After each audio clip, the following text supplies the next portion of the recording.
The Earth is very flat. What's up, everybody? It is Thursday, March 18th, 2021. This is Brandon, host of Brandon's Show. How's it going, everyone? Glad to be back tonight. Had the night off for personal reasons last night. Sorry about that. And I got to remember to get a after show queued up so I can just hit send when I don't have time. I'll try to do that. I know a few people. Mark has been bugging me to... not bugging me, that's the wrong word, Mark. Asking me to do that, and I will do that for days that we cancel, which are hopefully few and far between. Anyway, I didn't think it would be that big a deal because I thought Globebusters was going to be on last night at 6 o'clock.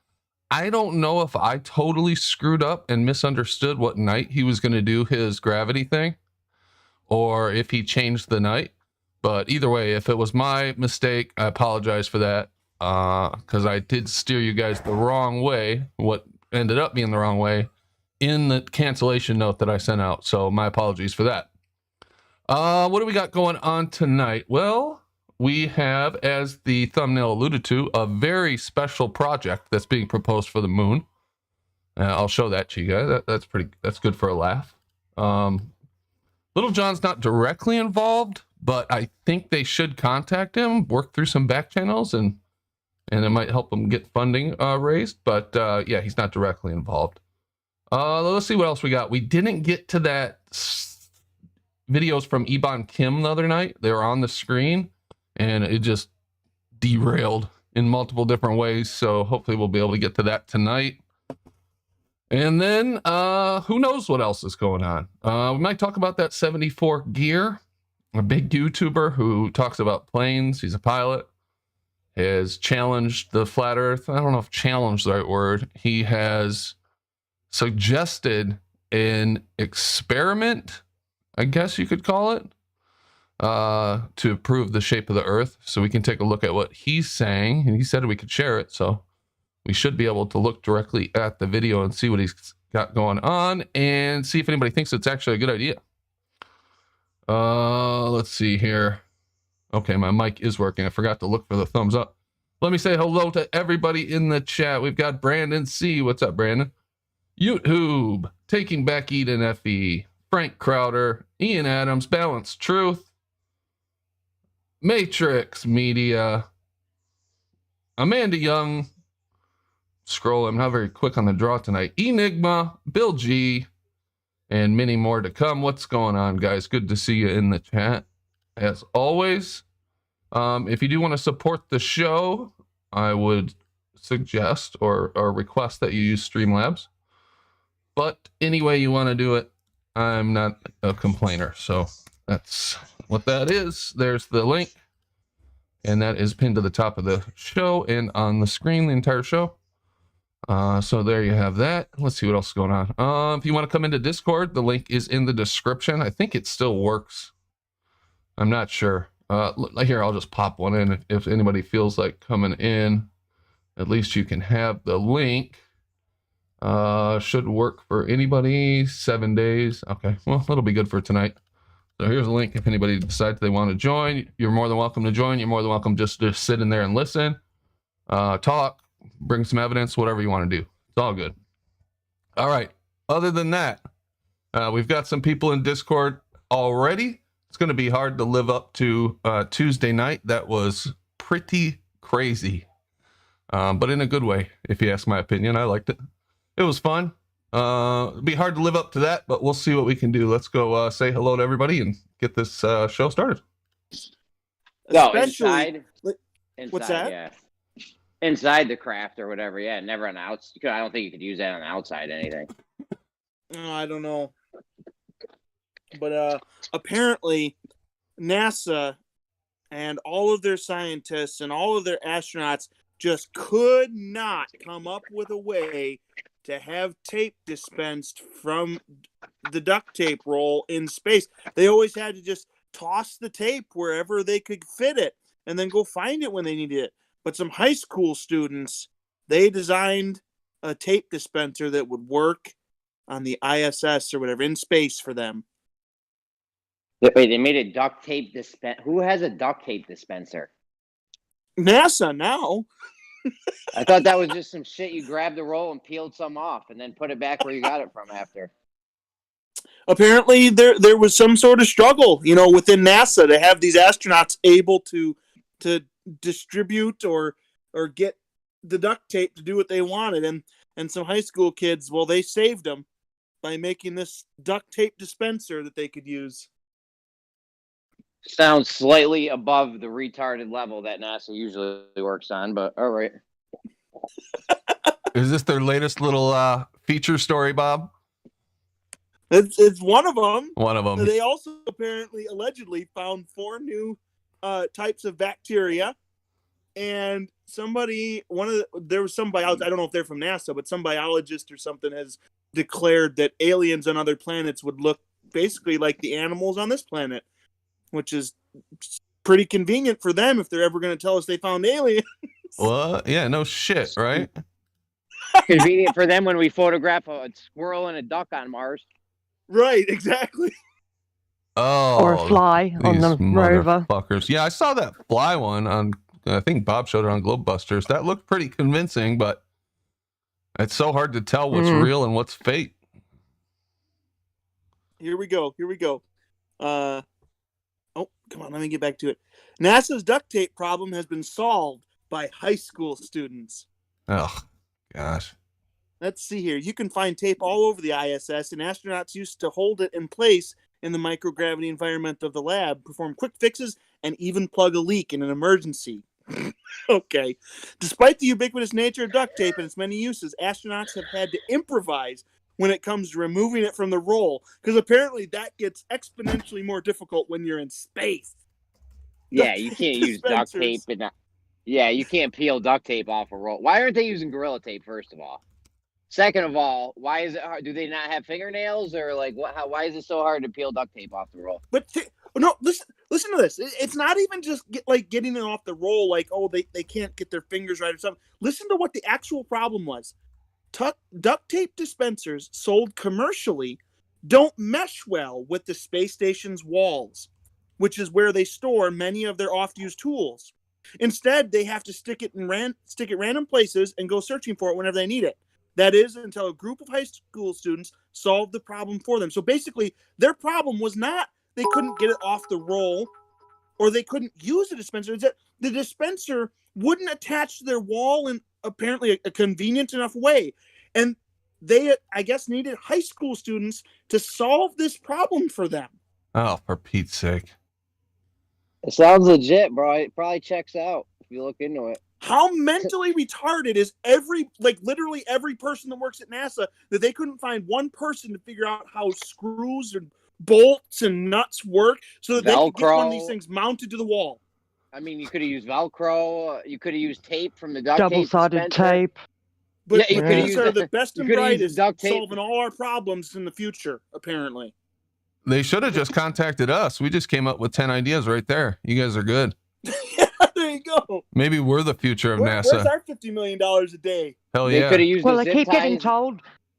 I keep getting told by Ed that I'm better than everybody. So, we are all better than everybody by Ed's definition. We're all just better than Ed. Oh, who is it? Who else plays that game? Doesn't Jem play that game, Jeremy, where he goes, now that you guys have solved all these problems, all the world's engineers and astronomers, no one could figure out what now?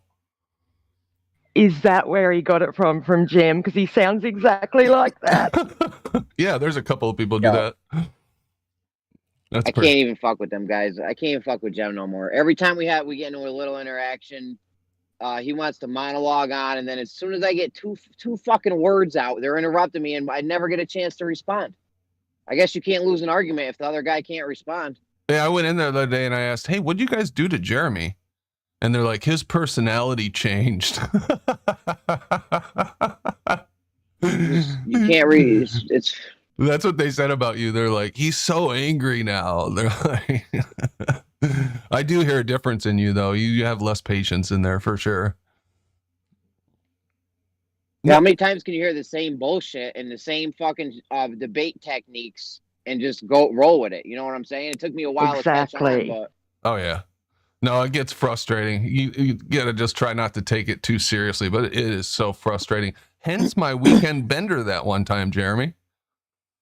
That's what I should do. Yeah. I should get fucking wasted all weekend one weekend and fucking just go in there and let them have it. Just make sure you take Monday off. That was my mistake. Although I probably would have been drunk on Monday too if I took Monday off. So you got to end it sometime. Crime Minister JT donated $5. Here's is a tax credit. Please, together we can all flatten the curve. Hell yeah. Thank you very much, Crime Minister JT. Let me say hello to everybody in here so the audience knows who is in here. Car in Kentucky.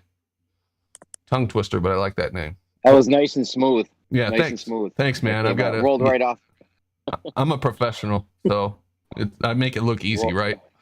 But rolled right off the tongue. Hell yeah. His ether banding is Travis. What's up, Travis? Hello. What house? Speaking of flattening the curve, there is an opportunity for you to support one of our own grassroots scientists. Brian Leakey's got a GoFundMe, and Brandon, you've got the link in your DM. So if you wouldn't mind sharing that with the lovely audience, let's get Brian out on the water. Let me see. He needs a winch. Brian needs a winch and a scale so he can pull the line tight and not snap it. All right, I'm going to put this in the chat if you want to support Brian in his adventure with the fishing line. There's the chat. Jeremy, you know that word's spelled with an I and not an E, right? I said winch. Did I say winch? Okay. I think I've heard it before. It seems like some people in here have been calling it a wench. And it's like, that's not what that is, guys. Yeah, it's spelled with an I, not an E. Now I can't remember how I say it. I probably say it the same way as you, Jeremy. Yeah, but you gotta think about how they screwed with our language, right? That a wench and a winch are so similar that they both squeeze, you know. Wow. Squeeze what? Can we not? Oh, we're going there, Bob. I don't know if you saw the thumbnail, but I got a hell of a story for you. Let's be better than that. No, let's not. No. I married a winch. I don't think so. Anyway, Travis, what's up, Travis? Well, we're talking. Cleve Barnes donated $20. Cleve Barnes, thank you very much. Appreciate that. Jimbo, what's up, man? Hey. How's the winch? I married a winch. I'm not a winch. I'm your wife. Yeah, the good ones know they are winches, though, you know? If I ask my wife, she'll probably say, yeah, I'm a winch sometimes. She's a good girl. Good lady, I guess, at this point. Paige, what's going on? It's funny you said that because I was just thinking, yeah, I'm a bit of a wench sometimes, and then you said, yeah, my wife would probably say that too. Yeah, g'day everybody. What's up? Well, I'll openly admit that I'm an asshole, and she calls me a dickhead all the time, so I think that's only fair. Yeah, you got to get to that point where you can love each other even after an argument. You know, you can just let it go. Oh, absolutely. We gave up trying to convince the other person that we're perfect a long, long time ago. Good idea. And Jeremy. What's up, Jeremy? What's up? Bob Dole. The real Bob Dole. Hello. All right. Well, I don't know if you guys saw. I don't know how much of an audience we'll have a little later on because Bob's thing is tonight. I put it in the thing last night. I could have sworn that he told us that the show he was going to do on Gravity, the open panel or whatever he's doing, was tomorrow night. All right, was last night. Does anybody else remember it that way, or was I screwed up? There is no Gravity. I remember it that way too, Brandon, but it may have been that maybe somebody that he was expecting couldn't turn up and he had to put it off or something, but I thought it was what you thought too. Yeah, either way, it doesn't matter. I just curious. But that's okay. Yeah, so that starts at 6:00. So I won't be offended if anybody wants to go over there because that is a big issue these days. Feel free. We'll keep the train rolling here as long as we have a modest crowd. And it's really not a big deal. Oh, my bad. Oh, go ahead, man. I was gonna say it's really not a big deal. I mean, we got the science for why things go up and why things go down. So I mean, I don't know what everyone's fussing over. I can't personally come up with a reason why we need an outside force. What utility it has. I can't come up with it myself. I understand this downward bias idea. Smart man make rock move. Yeah. But you don't need it. You don't need that idea for anything. That you don't need that to calculate anything, I don't think. We can't You need it for a find ball. If we're on a sphere, you need it. If we're on a sphere, you definitely need it. That's why But there's also no reason why there can't be, and I hate the word bias because it's not a bias, it's just set that way, created that way, that the ground is, one and the air is negative and positive. They're just set that way. So that just determines that, when they always ask, well, what determines up and down? Well, that does that. Your ground's the positive, negative, and your air's the positive. And imagine being in space and not being able to tell what way's up and down. It's as stupid as saying that water has a wet bias. Like, that's retarded. It doesn't have a wet bias. It just is wet. There's no bias to me. Yeah, it's just that it just happens to be set that way with the electromagnetics of the Earth. And if there is a flow of ether or something, then it kind of makes sense to me. But I don't understand why we need to argue about it within ourselves. We all agree it's not gravity, it's not what we're being told.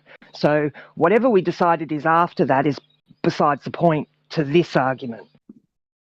Yeah. I'm trying to think of what other fundamental forces are like that we don't question. Like Bob, you said water's wet. We don't really question why it's wet. Maybe it's just the fundamental building block of being alive, having like an ordered reality like we have, is that you gotta have an up and down. If you can show me this outside force or give me a compelling reason, tell me what the utility is that I get out of assuming that there's a force, I'd be more than happy to go in that direction. But I personally can't come up with anything. They'll say acceleration. Well, you need a force to accelerate. And, I just think, no, you don't. Because if you're out of equilibrium, if I lift something up, I've got this coin, I lift it up and I dropped it. It's out of equilibrium at the point I'm no longer supporting it, right? So it has to go down. It has to go down or up, depending on its, relative density to the, it's in the medium that it's in. Yeah, so it's all density based. So if it has to move, then it has to accelerate. You can't move without accelerating. So what does the acceleration tell me? I don't know. Tells you that something's moving. That's all. I mean, think about how, so we understand the concept that water finds its level. I mean, we could consider the other objects of our reality to basically do the exact same thing. So it's not a downward bias. It's those solids find their level downward until they are at, like Brandon brought out, an equilibrium. Gases do it the other way. It could just be basically a similar mechanic of water finding its level. It always does this thing depending on the container that it's in. Well, the stuff around us could have the exact same type of mechanic, just with where they settle or where they rest when not being manipulated by other things. Right. And I'm trying to picture a world where there is no downward bias or upward bias, where things don't order themselves the way that they do. Things going sideways would just be a bias in a different direction. Then the sideways would be down and the opposite way would be up. Right? Or could you add a third one? Could you say, okay, there's down, there's up, and there's lateral. Some things move lateral. How the hell would that work? Would that even work? Does that even make sense? Am I blabbing here? I am blabbing a little bit, but do you guys understand what I'm saying? Well, like an apple, instead of it falling off a tree down, it falls sideways. Yeah, I mean, Is that what you mean? Yeah, how the fuck would that It's work? almost like everything was designed to work in a way that was convenient for us and effective by intelligent design. Exactly. Right. Well, if things fell sideways, there wouldn't be anything because we'd all be just falling around like idiots. Exactly. We wouldn't be Well, how disorientated do you get when, if you go really deep underwater, like if you jump off one of those really high diving boards and you go way, way, way down in the water, and sometimes you can get a little bit disorientated with which way is up. And my partner just said it happens to scuba divers. And it's a really horrible feeling to not know which way is up and down. You can start to panic a little bit. So imagine that, like the ISS or out in space when they went to the moon or whatever, and or out on a spacewalk and you got no idea which way up and down is. How would you ever live like that, like for 6 months, not knowing? I just can't imagine how you could do it. Yeah, we not need either. And then an up and a down. If you had a third direction page, like let's say, okay, things can also move sideways. Well, wouldn't that just even out with the down or the up, and then things would go? I just can't picture how else the Earth would be ordered. Kind of diagonal. Yeah, I don't know how else it could work. I guess it just makes sense to me that it's we need things to be. We've got these things in our ears that tell us when we're off balance. So the Earth needs to be balanced so that our senses work. Otherwise, what use is it having these sensors in equilibrium in our ears and stuff if the world's unbalanced? And that means that's telling you you're stable when everything's unbalanced. It just doesn't make any sense. Right. Anyway, so yeah, that should be an interesting discussion. If anybody can come up with a compelling reason, I'd be happy to hear it. Smurfosaurus Rex donated $2.22. Let me see what Smurfosaurus Rex. I think that might be Smurfer Girl.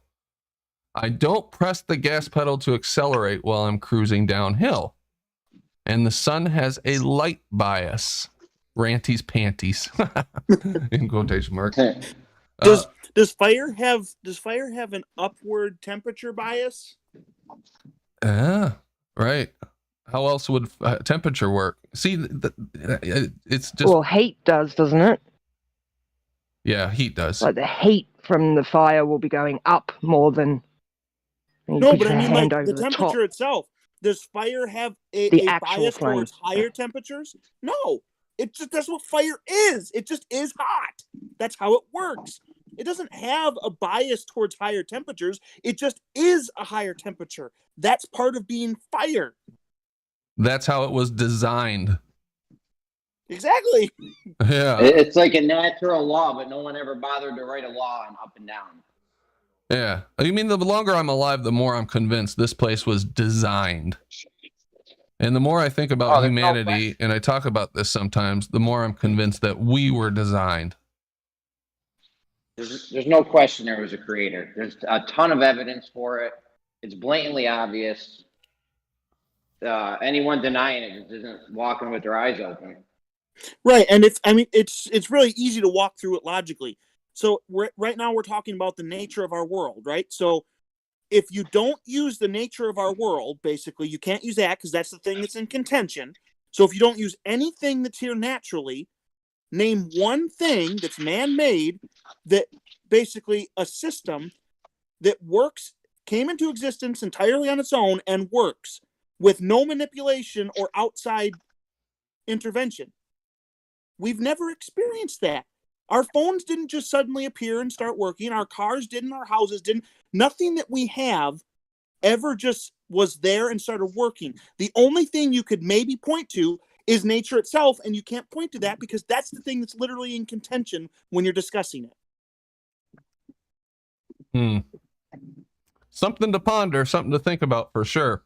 All right, so we can talk more about that later if we want to, but I want to show you guys this frickin' story I came across the other day.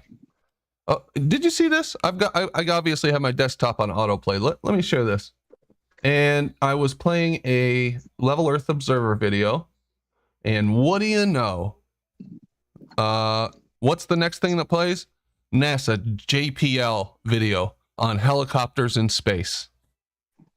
Well, yeah, that's how they do it. Anytime I'm watching any kind of flat Earth video, the next one's with Neil deGrasse about space time or talking about time dilation or just some kind of mainstream science black hole bullshit.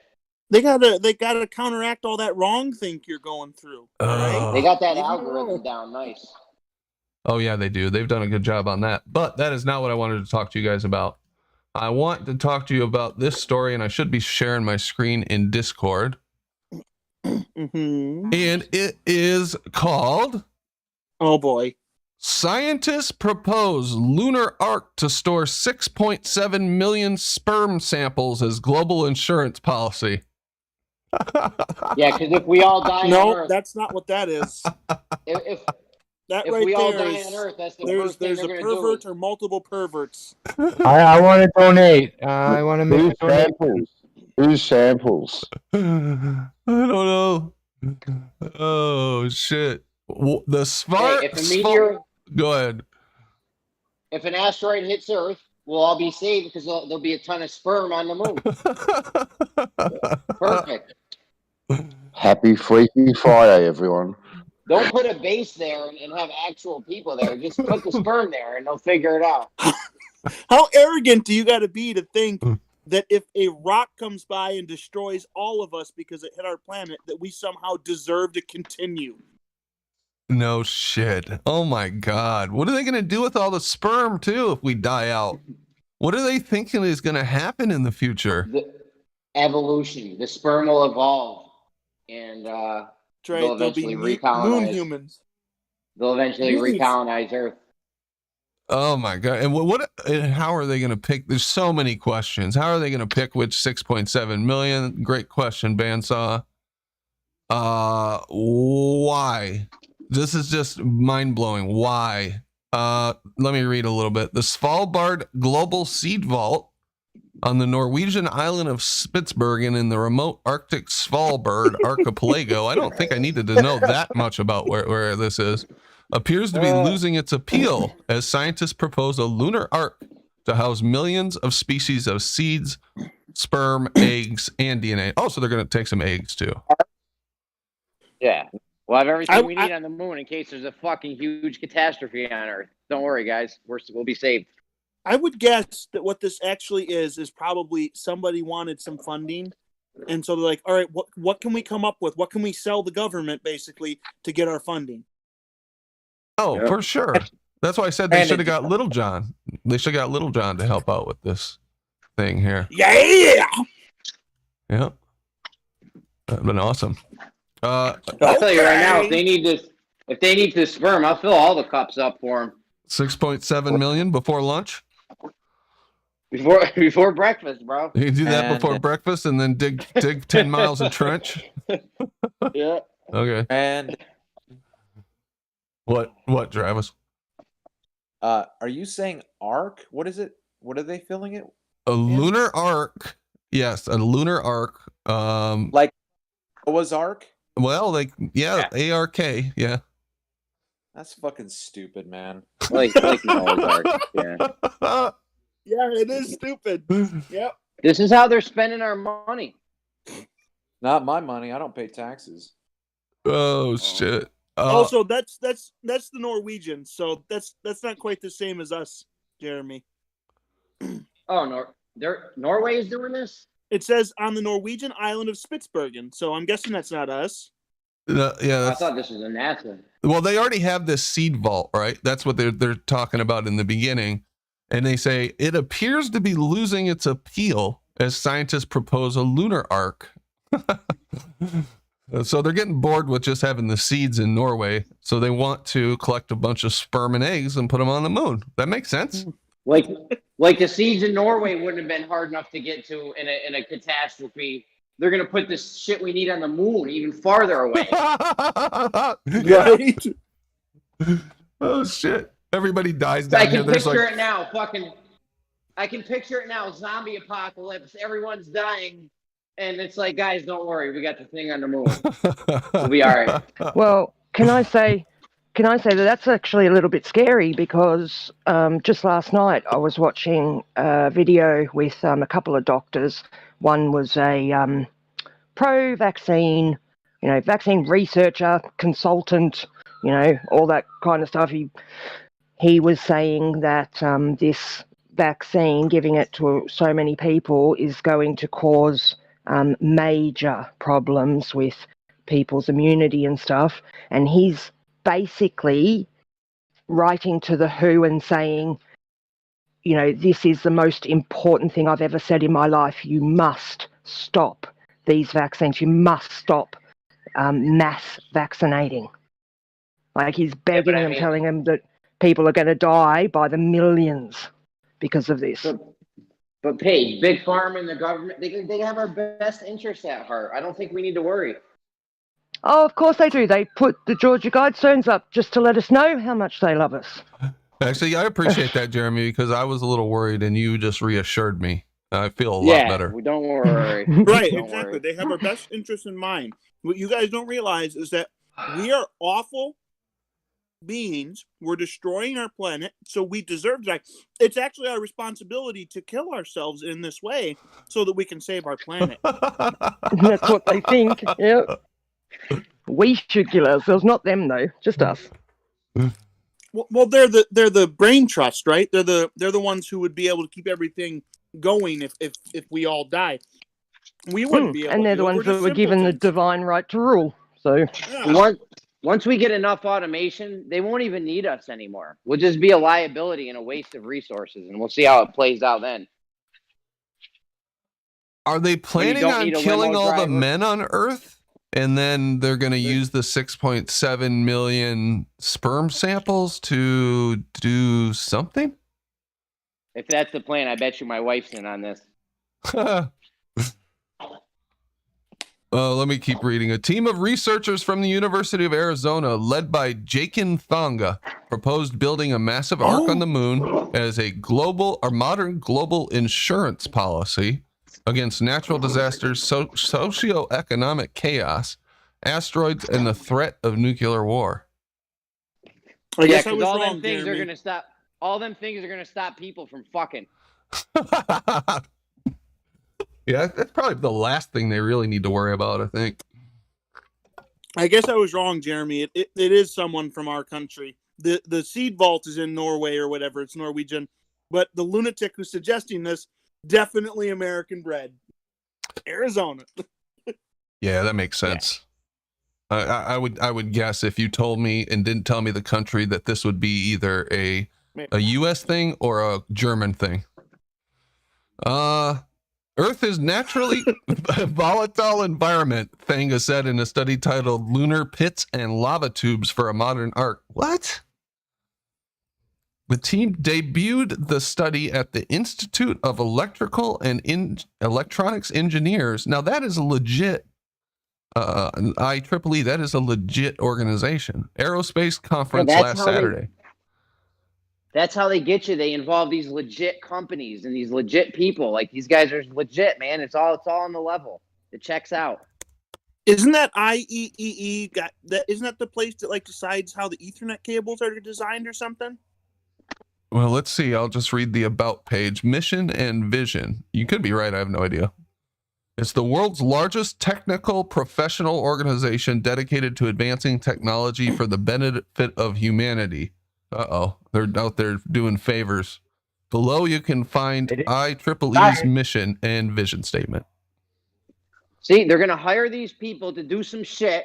Those people are really going to do it, and they're going to say, you see, guys, look how many people would have to be in on it. To advancing technology. All right. Oh, there we go. Okay, so an ark, just like Noah's in the Bible, Travis, could store endangered species more cost effectively than protecting them on Earth or creating an artificial ecosystem, Thanga said. This guy thinks he's fucking Noah. It's more cost effective to store shit on the moon than Earth. That's the argument? Yeah, that's what he says. That makes sense in whose book? Pretty sure those are the Ethernet people. It was commercially introduced in 1980 and first standardized in 1983 as IEEE 802.3 Ethernet. Has since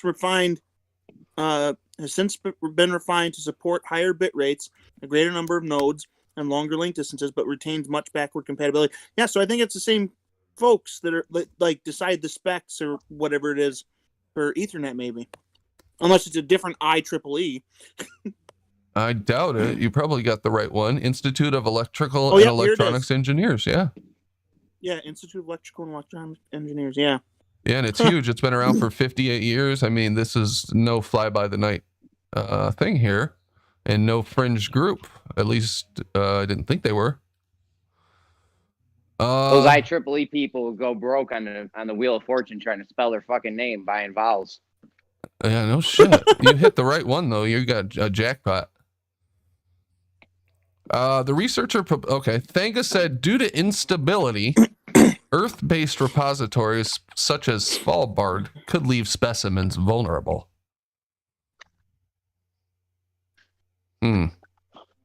Okay. Such as what? What leaves specimens vulnerable?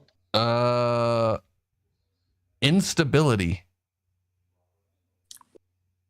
I don't know what that means. Instability leaves.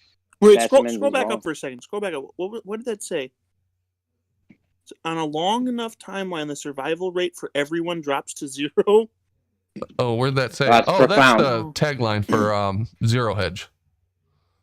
Oh. Yeah. You guys read Zero Hedge? It's pretty good. No. Yeah, it's pretty good source of articles. Anyway, so let me see here.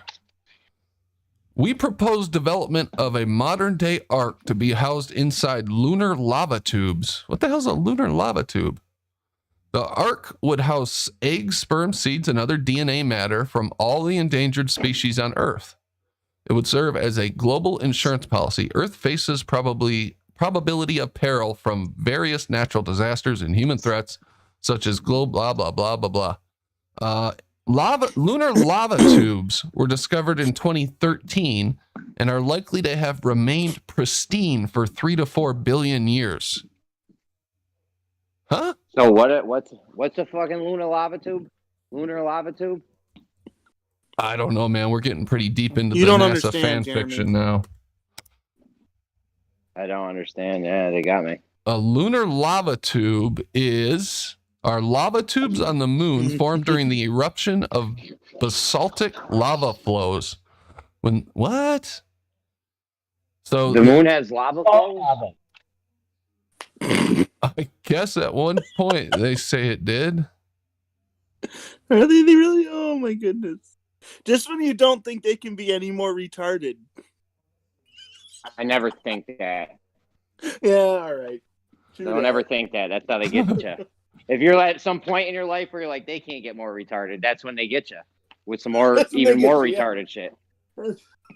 Several. You've already lost at that point. No, hang on. This is where paid NASA shield comes in and says it's all true. I haven't seen anybody backing this shit up yet. Anybody want to defend lunar lava tubes? Yeah, no. Rumpus is going to be here any second. Did you notice what they said that the ark or the housing or whatever would be powered by? No, I missed that part. What did they say? The sperm. Miniature nuclear reactors. Huh, that seems interesting. If we have the ability to construct miniature nuclear reactors, why don't we have one in every single town in the United States so that we can all have free, clean energy? Yeah, no shit. Yeah. Why isn't there one of those things in my fucking car? You know how much gas I put $30 in the tank today? It's almost like they don't want people to have the freedom of free energy. Like they want to be able to keep everybody on a leash by charging them for it. Oh, bro, as soon as they heard what Tesla was going to do, JP Morgan pulled his funding immediately. Shot himself in the back of the head. Tesla's like, yeah, I'm going to give everyone free electricity. JP Morgan hit the brakes hard on that. Listen to their kind of reason for using the moon. They're only 4 to 5 days from Earth. They are an excellent shelter against lunar surface temperature swings, cosmic radiation, and micrometeorites, none of which, as far as I know, those people who supposedly were on the moon had to deal with. Not from what I can tell. I'm sure they have a story about that, but Sure. I mean, why not? yeah. The Ark would house these endangered species in cryo conditions of negative 180 Celsius and colder. Our research shows that new technologies are needed to make this initiative possible. It will require substantial investments and advances in robotics to operate under cryo conditions. Think about New how retarded technologies that are statement needed. is. Yeah, all of it.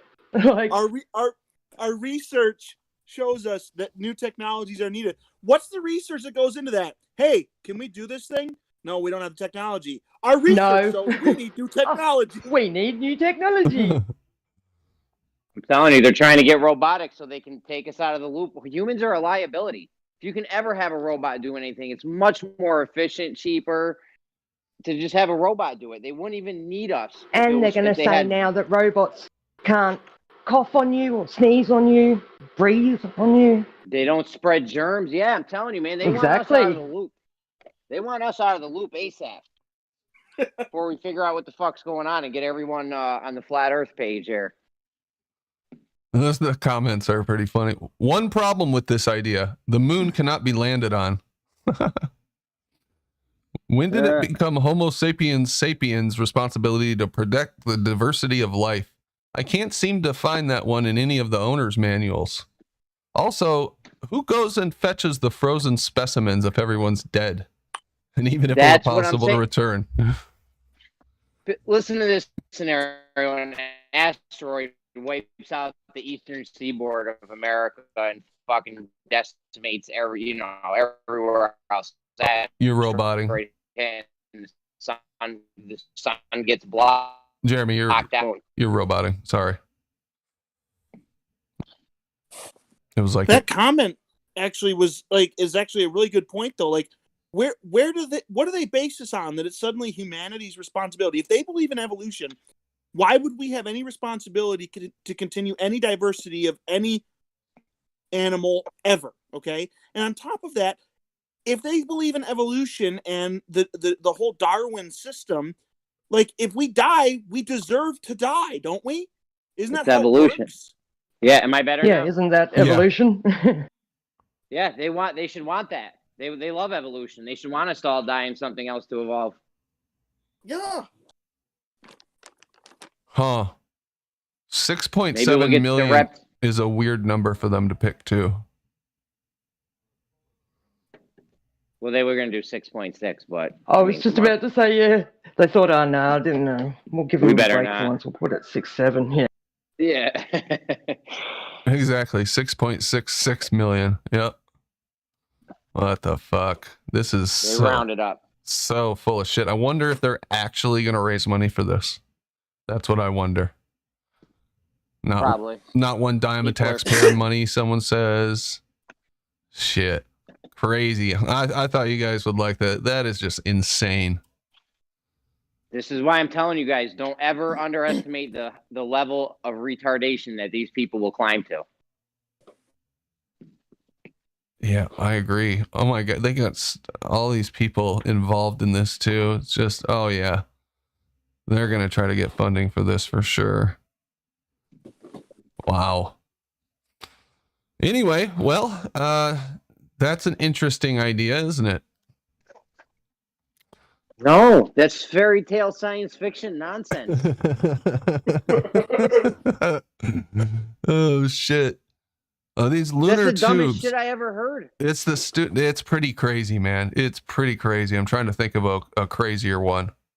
Raining diamonds. Okay, that is just as stupid as saying we as a human race have a responsibility to build a Death Star in case aliens come by and try to kill everything.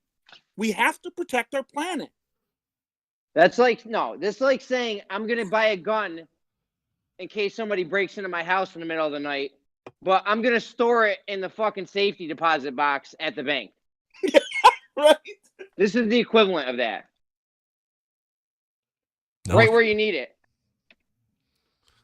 Yeah, pretty weird stuff. These lunar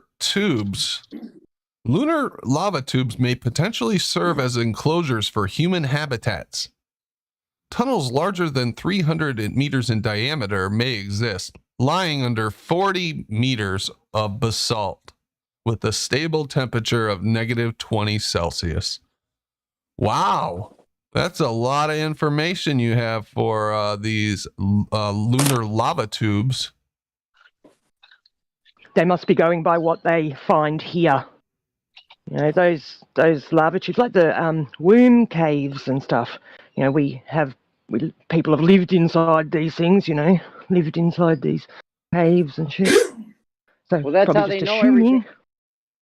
That's how they know everything about the moon. Remember that Antarctica rock? Mm. That's how they know they're moon rocks, because they found them on Antarctica and they matched. So, moon rocks. So they must be moon rocks. Yeah. Yeah, because they match the Antarctica rock, so we know they're from the moon. It all checks out. Don't worry your little hearts, guys. It's gonna be okay. I just thought of something. Yeah, go for it. Oh, is that what all the smoke was about? Sorry, SE. No problem, Paige. Good evening, everybody. Hey, what's up, Essie? Good, bro. I just thought of something made me laugh. You know those lava tubes? Well, I was thinking, why would they say that? Maybe when they put their bases, their imaginary bases, they're going to be underground. So, of course, we won't be able to see them. Oh, good That's one. right. Good one. Oh, good idea. Yeah. Yeah, we got I bases. bet you they do too. Yeah, how come we can't see the bases on the moon? They're fucking underground. Come on, man. Get your shit straight. That's They're why in you lava can't see tube, them. dudes. Come on. Yeah. Good thinking, Essie. You're on Yeah. top of Why shit would today. you expect to see the bases on the moon? Yeah, we would expect to not see them. Absolutely. Yeah. And they're going to come up with stories. Look, it's natural radiation protection. The moon doesn't have a magnetosphere, blah, blah, blah. I'm just saying. No, and then we should be able to easily convince them that Atlantis is real, because what would you expect to see? It's under the ocean, idiot. Yeah. Yeah, so they can come up with their la fantasy story. Yeah, they'll say anything. I can show you where Atlantis is. Hey guys, speaking of which, remember those two gold balls they're touting around, the new proof of gravity? Oh yeah. What gold balls? Oh, you haven't heard of that, Hey, Jeremy? who's got Their golden newest balls? BS? I might have a link here You're talking somewhere. about blue marbles? Blue marbles bullshit? I posted in the general. I can't look. Just tell me about your balls. Oh, there's a video. Well, they're not mine, but they're these golden balls special. Let me see if I remember. Yeah, they're the size of a sesame seed. They have the weight of 4 grains of rice. What? Yeah. Is that supposed to mean something, or? Can I Absolutely just add bull. something to that? Can I add something to that? Go for it. Yes, sir. You know, gold is a superconductor of electricity. Yeah, that's right. So they got 2 balls the size of a grain of rice, and then what? Now listen to this. They've been touting this for about a week now. So I did some research on it. At the end of the article, it says, "Well, we're not sure that it was gravity. It could be something else." Oh shit! At the end of this article? Yeah, I believe it's the one I posted there. Yeah. Listen to this. It's hard to fathom just how extraordinarily weak gravity is for such small masses. The gravitational pull of one sphere, the source mass, on the other, the test mass, a few millimeters away is more than 10 million times smaller than the force of a falling snowflake. Yep, you beat me to it. A snowflake. What yes, sir. instrument did they use to measure that? I don't know what it's They called. don't have It's like experiments. Cavendish type thing that they're hawking around now. They don't do This is even worse than the erg. Remember I told you guys about the erg? It's the measurement of a flap of a fly's wing. this beats that by a long shot. Oh yeah, 10 million times smaller than a snowflake? Yeah, it's like lunacy. Sheer. When I saw that, I almost fell off the chair. I go, the guy's got to hear this. Yeah, it's just too small to work with. And then you're going to take that result, you're going to apply it to everything and say, well, that's why the earth goes around the sun. Of course. Listen, gravity wouldn't matter if things are big. There's not different laws for big things and small things. Everything applies to the same laws. It's not like, oh, there's a different law because this thing's small or this thing's big. It doesn't work like that. The killer of this all is at the end of the article, they say, well, after they tell you about all these snowflakes and they tell you, well, we can't be sure, could be something else. And they were touting this. All the ballers were touting this as new evidence. You know why they can't be sure, SE? Because they're not doing actual science. If they were doing actual science, they could be sure. We're sure Absolutely. We're sure that heat causes water to boil because there's real science behind it. If there wasn't real science behind it, we'd be like, we don't know, maybe it's heat, maybe it's not, we're not sure. Absolutely, bro. Couldn't have said it better. Good point. Yeah, I'm looking for that where you said that. The observation of gravitationally induced entanglement would be groundbreaking. Okay, so now they're talking about something completely. I think it's above that. Yeah, they're going to quantum. They want to measure quantum gravity. That's their ultimate goal. Can you say that word again? Did you say gravitationality? Well, I did, yeah, but that's not what's written here. I added some shit to it. Gravitationally was the word. That was about equivalent to when George said the warpature of space-time. Yeah, it didn't say that, but I added it. I'm looking for this, but attempts to well, I'll keep looking for it anyway. I'll try to find it. I should have I just found this a while ago, but I should have marked it. Oh, here we go. But just the snowflake should tell you everything, right? Oh, yeah, I think so, yeah. But Aspelmeyer and his colleagues could not declare victory quite yet. They still had to rule out the possibility that the source mass modulation was generating other forces on the test mass that would oscillate at precisely the same frequency. Periodic rocking of the table supporting the experimental apparatus caused by recoil from barely visible motion of the source mass was just one of a host of confounders the researchers had to carefully quantify. In the end, they found that all known non-gravitational forces would be at least 10 times smaller than the gravitational interaction. Brandon. Yeah. Can you repeat that whole thing again? Oh, fuck no. It's all a bunch of you know what. No. That is the term. Clearly, word salad. Because they as many big words as they could. They all made sense. The statement all made sense, but it didn't actually tell us anything. It's because they don't know anything. How can they tell us something when they don't fucking know? They're making shit up as they go along. I'm telling you, this is all pseudoscience bullshit. I don't even know what the fucking experiment was, and I can just tell you it's pseudoscience because they never do real science. Yeah, I'll have to read through this carefully if I can't sleep tonight or tomorrow. There's more nuggets in there. There's more nuggets. Everybody should read that. It's a laugh.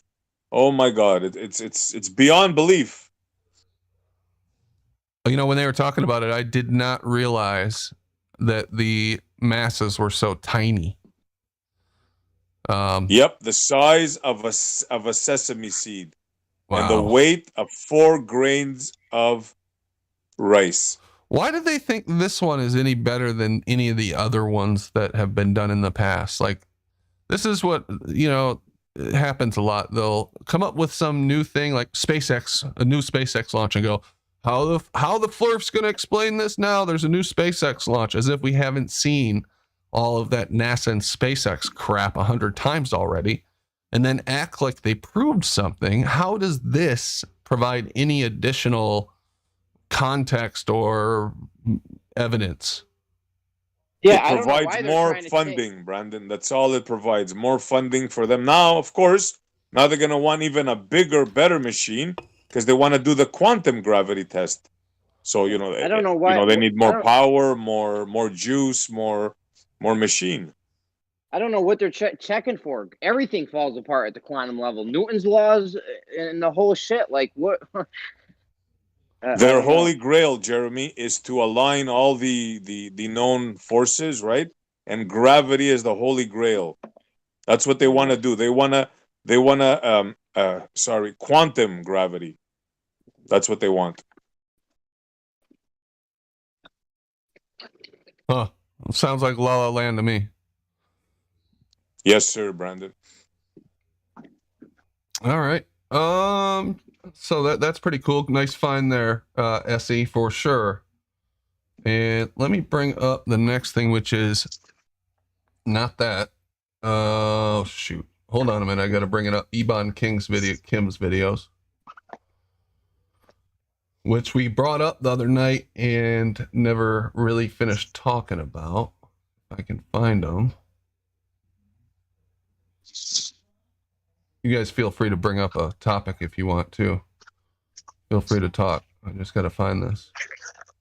Did you guys hear us talk about the atomic clocks and gems last night? No. It's too in-depth. It'll take forever. Basically, they don't have all their control variables accounted for when they sent those atomic clocks on planes. I was right in the middle of killing him, and then Jem stepped in. I couldn't get another word in edgewise after. That's his new MO now. Did I start monologue? That? You're talking about the atomic logs? Yeah. Yeah. They were double, triple speaking on that. Weren't we talking about that Monday or Tuesday?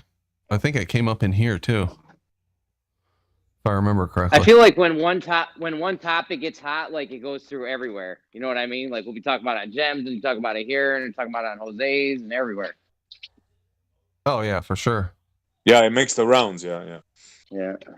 All right. So can you guys see the screen? Let me make this a little bigger because this is kind of small in the Discord probably, and you need to be able to see it. Can you guys see it okay?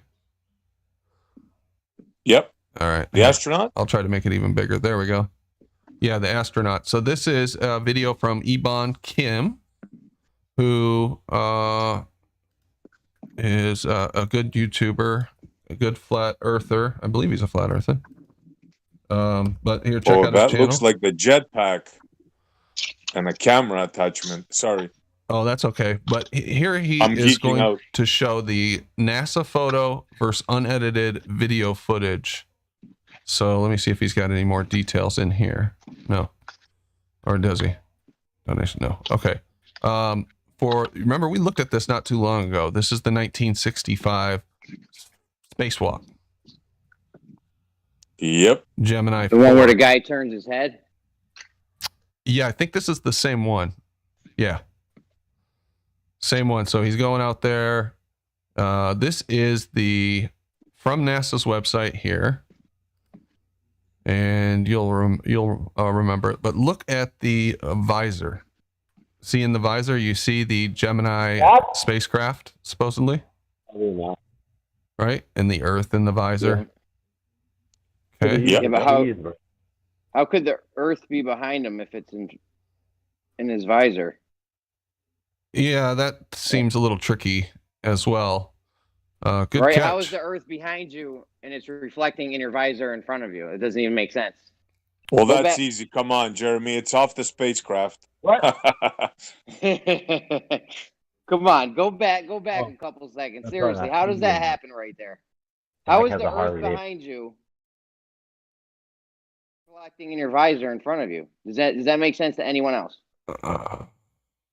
Well, I guess you could make an argument that this visor is kind of rounded, right?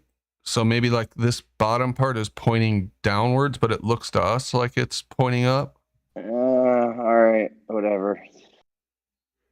I mean, yeah, I get what you're saying because it looks like he's looking directly up, but it could just be the way shit's reflecting. They could make that argument, right? But that's not going to matter in a minute anyway. Let's see what else you got. Yeah. All right. So that's that footage, and we've watched that before.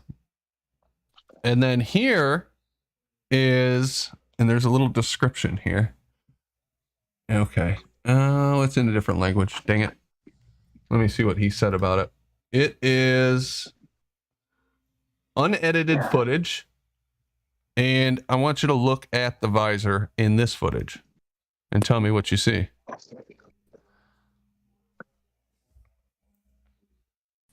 Looking like a warehouse or something. Are those tiles lights? Yeah. It looks like ceiling tiles, vents, lights. Yeah. Oh, they missed that. I mean, that's what it looks like to me. What did Gemini? This is off Gemini? Yeah. You said? Yeah. What did Gemini look like? Did it look like that? Or? No. You can see what that looks like. Gemini looks like this. Looks like the peanut. That looks like some Star Trek shit. That picture right there, to me, kind of looks like somebody photoshopped the reflection onto the visor area. Totally looks like that to me too. Totally. In their office.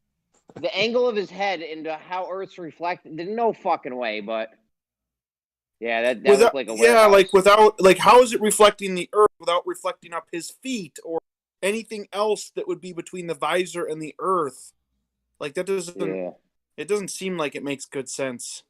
But yeah, that last one definitely looked like a warehouse or a hallway or just a room or something. Yeah. I already thought of an excuse for this one. For this part right here? Refraction. Yeah, for this part right here, I thought of an excuse. What's your excuse? From their part. What's your excuse? Let's hear it. Well, if they're at the same height, you know those cylinders? You see what he's holding in his hand? Those two cylinders, in their fantasy story, let's make this clear now, they're jetpacks. And they happen to be stainless steel, if I'm not mistaken. Say that one more time. What he's holding in his hand, those are, in their fantasy La La Land, those are jetpacks. And they happen to be stainless steel, if I'm not mistaken. Maybe they can say they reflect off those. I'm trying to think of excuses. Oh man, that's pretty weak, Essie. I mean, they come up with some weak excuses, but.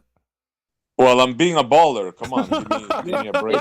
Yeah, he's not trained in all of their ways. Okay, he's not going to have the best baller excuse. You got to keep it simple, Essie. It's just refraction. Yeah. Program photo forensics. What's that? Also, there's supposed to be. Hold on, one last thing, please. I noticed there's supposed to be a camera attached to that jetpack. Just make sure. Is there one there? Because I didn't notice it when the film went on. I thought he was holding the camera. See, it's down. Yeah, it's down here, right here. You see it there? Yeah, but on the other shot, I don't see the camera. But this, he's totally looking away now. Smurfer girl, whatevs in chat says, "Oh, shut up." She tells me, "Oh, shut up. It's behind him." And I think I agree. This does look like guys, the angles don't add up. This is definitive proof. Okay, look at that. Look at the Earth reflection in his visor. Fruit roll up Earth confirmed. We're done. Fruit roll up Earth. Yum. I like to wad up my fruit roll ups and put them all in my mouth at the same time. What about you guys? All right, so this is just like a big old hunk of chew. Yep. Stick it between your cheek and your gums. Just let it sit there, you know. All day. Brandon's walking around like a fucking chipmunk. You know what I do with Skittles? I take like half the bag at one time and put it in my mouth and just chew it all up together. Pretty good. Gets lots of See, juice. You're garbage. You're garbage.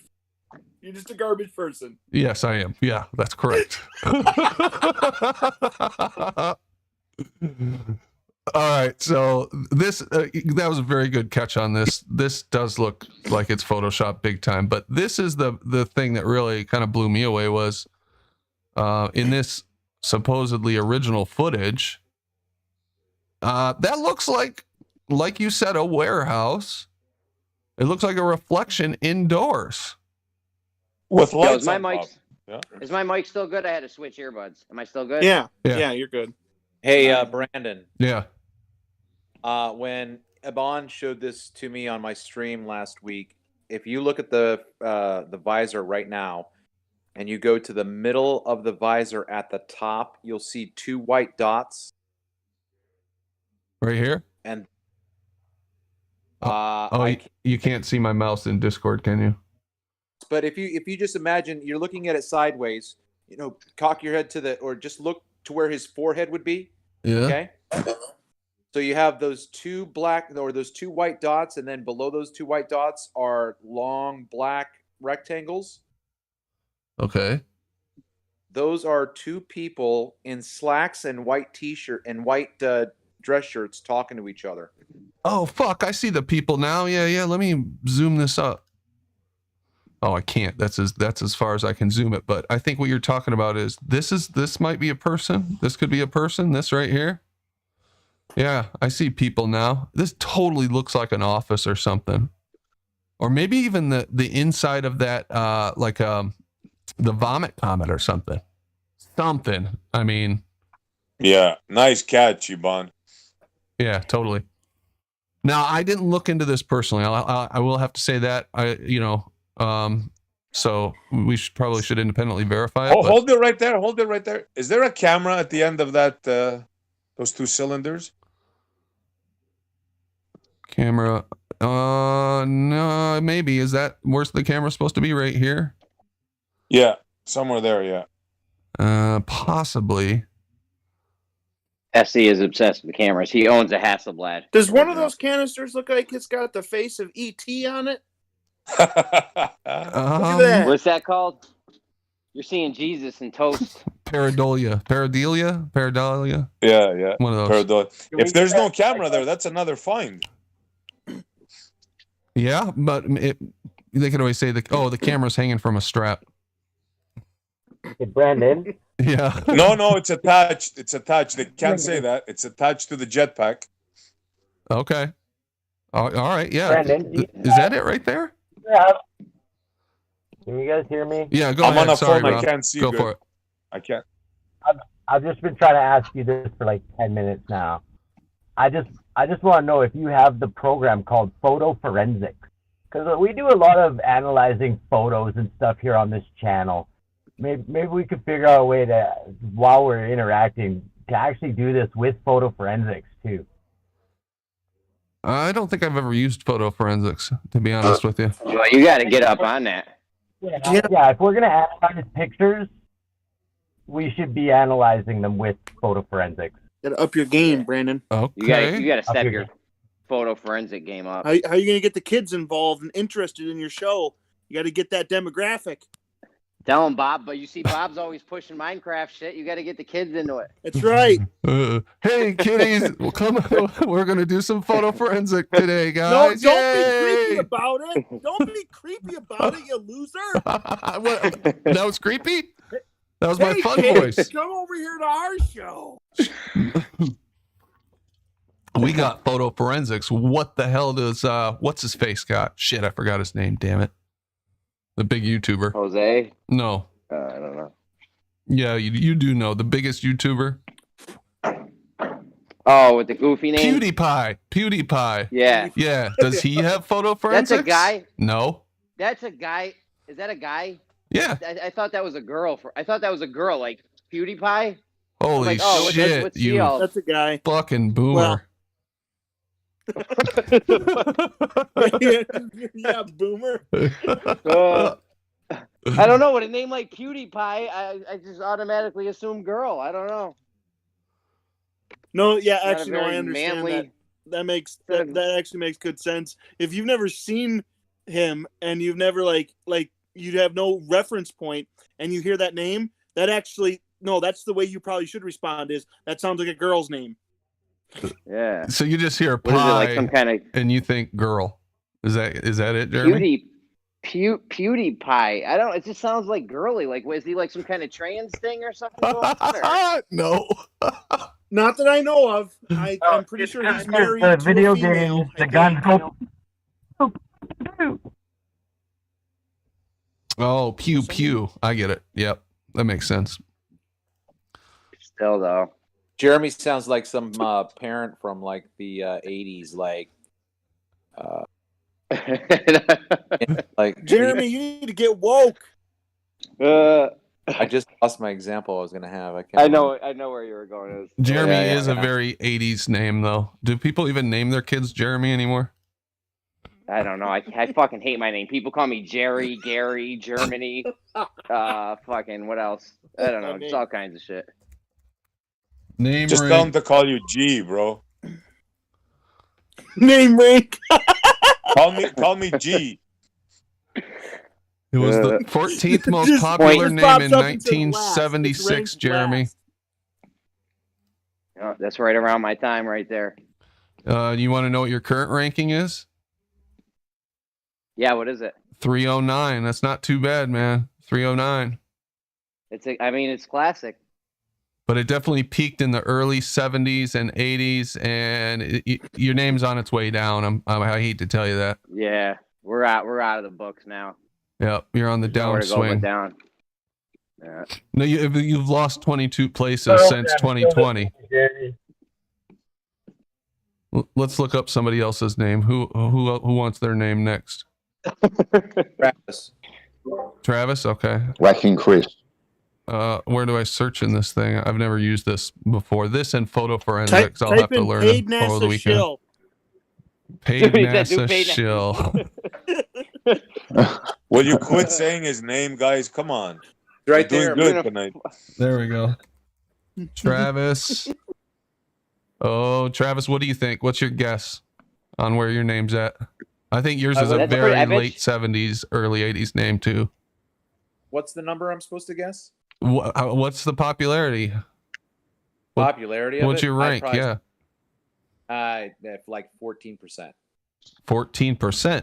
No, it's like number 1, number 2. Oh. Well, then if it's 14%, then it's got to be 1.5, so I'll say 2. 2. You're the second most. 355. Oh, shit. Oh, man. Jeremy is in the lead. Let's see. 88. Actually, you peaked in the late 80s almost, man. You had a nice little double pump there in the 80s. Check your name. Check your name. Brandon. Do Brandon. All right. Let me check my name. I bet you I'm in the top 100. After this, see how many people have stopped watching the live stream. After this, let's talk about basket weaving.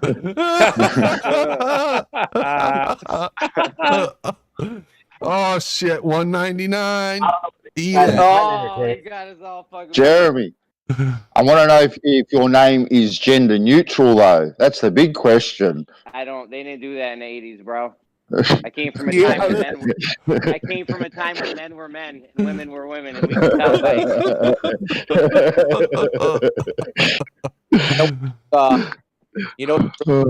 if we look at some of the names that are accepted to be women's names, originally they were men's. Beverly, Carol, there were a couple others that Jamie. are like that. Lorraine is a men's name from back in the day. You remember the guy that did The Heat of the Night? Wasn't that not Barney Miller? All in the Family, Archie. His first name was Carol. Yep. Where are you going with this, Travis? So do you guys like the over-under basket weave or the triple weave? triple stitch. It's kind of interesting that he would bring that up specifically today, because I think just today I saw someone post about the fact that Jim Cramer's middle name is Carroll. We're really fucking going downhill now, guys. Oh, Who's shit. the famous scientist that's his name's Carroll? Sean Carroll, no? Sean Carroll? No. Oh, it's the last name. Never mind. There was no, the guy that wrote what was there? There was a guy that was a professor at George Washington University, I think, and he was Bill Clinton's mentor. His first name is, I think his name is Carroll Quigley, and he wrote. That's fucked up. He wrote this big old ass book. Carroll Quigley, you said? Quigley? Quickly. Yeah. Oh man, you gotta come up with something better than Carroll if your last name's Quigley. I don't think that's a choice, Jeremy. Quinn Quigley. There you go. Now we're working with something there. Pretty badass. Did it notice Brian Leakey finished his water level thing? String in the water? He needs a winch and a fucking scale so we can pull the line and not break it. Spelled with an E. Trench. How about a tow truck? How about if we bring a tow truck? E, Jeremy. What's up? You keep saying it with an E. Needs a winch. Winch. Did I say winch that time? Fuck. I don't know. It sounds like it to me, but maybe not. I might have said wench that time because we were talking about wenches earlier. You guys got me all fucked up in the game now. Hey, Bandsaw, what is this shit? Fluid film. Mate. I went out for dinner last night, and that was presented to me last night as looking at some like CRC, WD-40 type of stuff. And this fellow presents me this leaflet, right? And we're having dinner, and I'm flicking through the leaflet. I open up the middle page, and the first line I read is what you see there, and I literally spat out my drink. I had tears streaming down my face after reading the very first line. I said, you've got to be joking me now. Now we have to worry about the space shuttle corroding in space, apparently. Oh my gosh, that's what this stuff is supposed to be for? Yeah, it's an anti-corrosion film. All they gotta do is get some flex. All they gotta do is get some Flex Seal out there, and then no matter what happens, they'll be good. No, this stuff is even better, Jeremy. Right? And better than Flex. Did you see the boat? He cut the boat in half. It's been tested too in outer space, apparently. All right, rigorous. Does it work for algae, Bandy? How about algae? They had a problem. Hopefully. LG. I don't know, man. I've seen the guy. I had a good chuckle. The bull they come up with, it's incredible. Protection worldwide and in space. Oh my God. And in space. Well, if it's good enough for NASA, it's good enough for me. Hey guys, you think if they would invent special film that would work on the moon, you think they'd make it commercially available? I would think so, yeah. Why not? Well, imagine accessing the warehouse in Montreal, right? Is that warehouse right next to the cryogenics chamber where the sperm's going to be kept? I believe so. But you haven't heard. You came late to the party. They're doing it on the moon now. They're putting the sperm on the moon now, Bandy. I kid you not.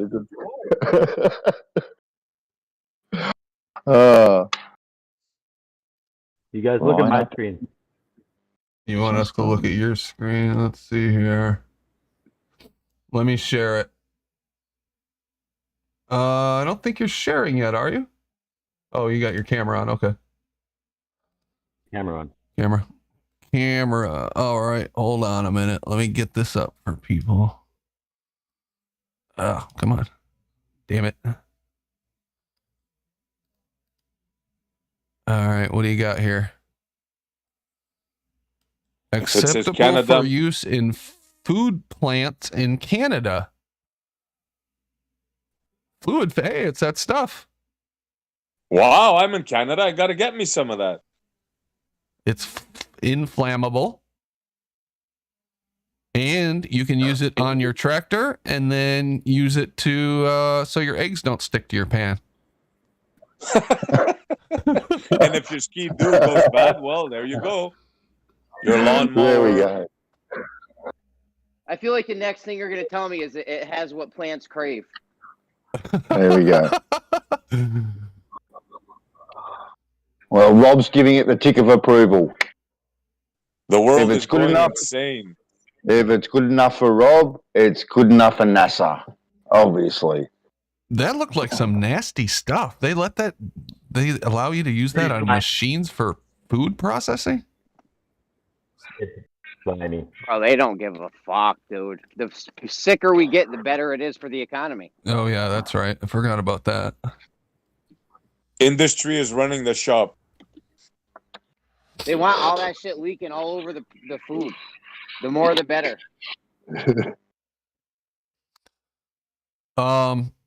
Yeah, so that was that one. I'll have to look into this footage because I want to double check. I'm sure Ebon did a good job double checking, but I want to double check where this came from and see if we can find the source for this, because this is pretty damning. I mean, that's like the same photos, unless this footage on the right was taken somewhere else. You know what I mean? You mean not in space? Yeah, that's like in a warehouse, maybe. a hangar. Yeah, exactly. So that's a pretty good one. Good job, Ebon, on that, man. Nice video there. And then he had one other thing, if I can find it. There we go. Shouts out to Ebon. We can never have enough NASA fakery. I only have like a 6-hour compilation. We're trying to step it up to like at least 12 hours. So let's get it. Everyone loves some NASA fakery, you know? Don't forget to add the one with the Russians hacking away with a knife that I posted last time. Oh, that one was pretty awesome. Yeah. That cannot be beat. And you can see here, this is the same footage. So so this is just a JPEG, but he shows it at the beginning of this JPEG. This is definitely the same footage. Here's the unedited on the left. And here's the official from NASA's website, their YouTube on the right. And you can see the difference here in the visors. Pretty dang slick. And I don't know if you'll be able to get to this link, but if anybody wants this JPEG, there you go. So try Listen, that. if NASA's listening, you give me $1,000 a day, I will go over all your footage and make sure you're not fucking up like retards. Thank you. Well, I think that's what, that's one of my theories, is that that's what we're doing for them. They're getting ready to do this Mars thing or go to the moon again.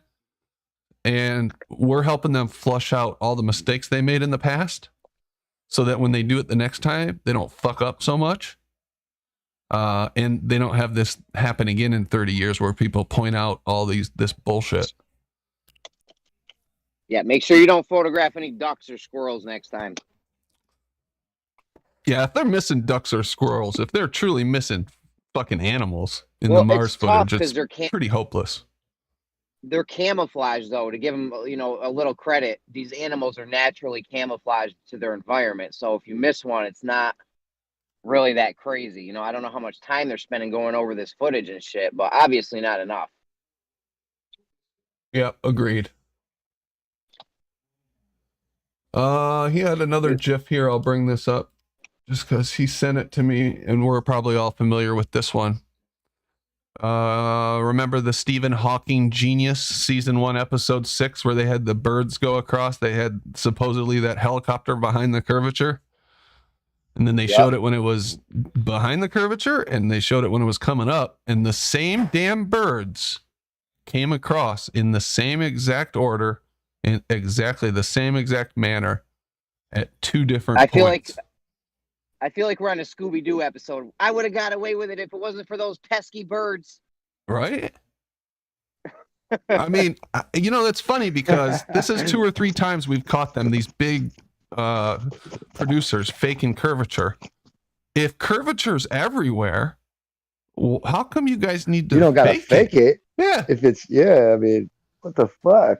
Is that really faking curvature? I never saw any of that. Oh yeah, this just is tell them totally to go legit. to Lake Pontchartrain. Hey, what's up? Tell man? them to go to Lake Pontchartrain. There's plenty of curvature. They're measured and everything. Their helicopter could do a good one there. Yeah, so that's a good one too, Iban. But anyway, hey, I'll be right back, guys. You guys can talk about whatever. I'll be back in 2 minutes. No pressure. Yeah. No. He says we can talk right about when he said that. anything?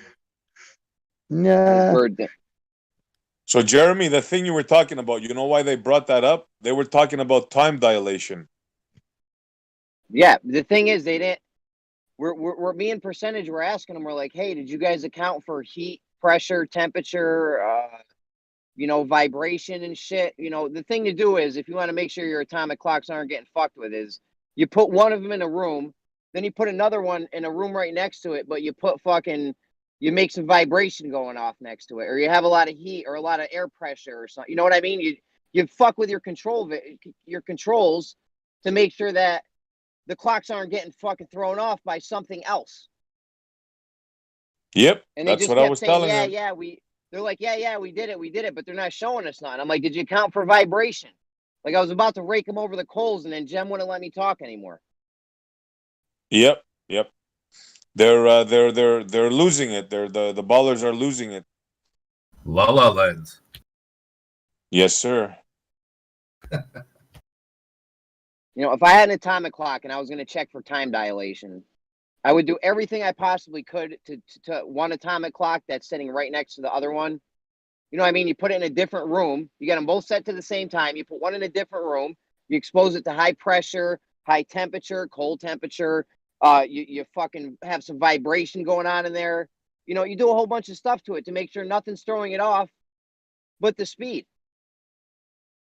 That way you can be sure that it is the speed when you do it. They weren't even aware in the beginning when I brought it up and I was asking them. They weren't even aware of what they did. They were just assuming, oh yeah, they did it. Yeah. And then when we started pressing them, they had no answers, as usual. I can't even go in there anymore. It's so hostile. They won't let me respond and shit. They muted me. They muted me when I started talking about that.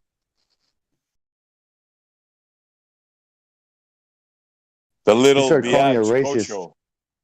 They started calling me a racist. I'm not British, right? So in the U.S., Pakistani people call themselves Pakis. We call them Pakis too. We're not being rude at all. We don't see they're not taking any offense. This isn't something that people know as a rude, racist thing. There's no intent behind that, right? And the British guys, right? Because they have their guilt for using that as such a negative connotation. That they not British, all of them, but the Scottish and all that. They come at you like you're a racist, and they won't let it go, and they act like they're doing something. When did Packy become a racial slur? I didn't know that. Well, it is for British people only, because they're the ones who used it and did something terrible to the Pakistanis. You know what I mean? They're the ones who campaigned against them and did all this shit. I don't even know about this shit. Like, I ain't even heard of it. So it's like not a part of my world. It's just a shortened version. They also don't understand how a lot of us grew up in the cities, and we have been using the word nigga as a way to desensitize it and to show camaraderie, and you know what I mean? It's a completely different fucking thing than racism. And so ever since this, BLM shits came out, and all of a sudden everybody's acting like, oh, we have to be all separate. You can't do that anymore, and all this racism. But it was never racism. It was killing racism. You know what I thought was funny? One year, I don't know if it was 5-10 years ago, Martha Stewart said the N-word, and they pulled all her products from Walmart. Right? They're like, oh, we're not being associated with racists or anything. She said the N-word.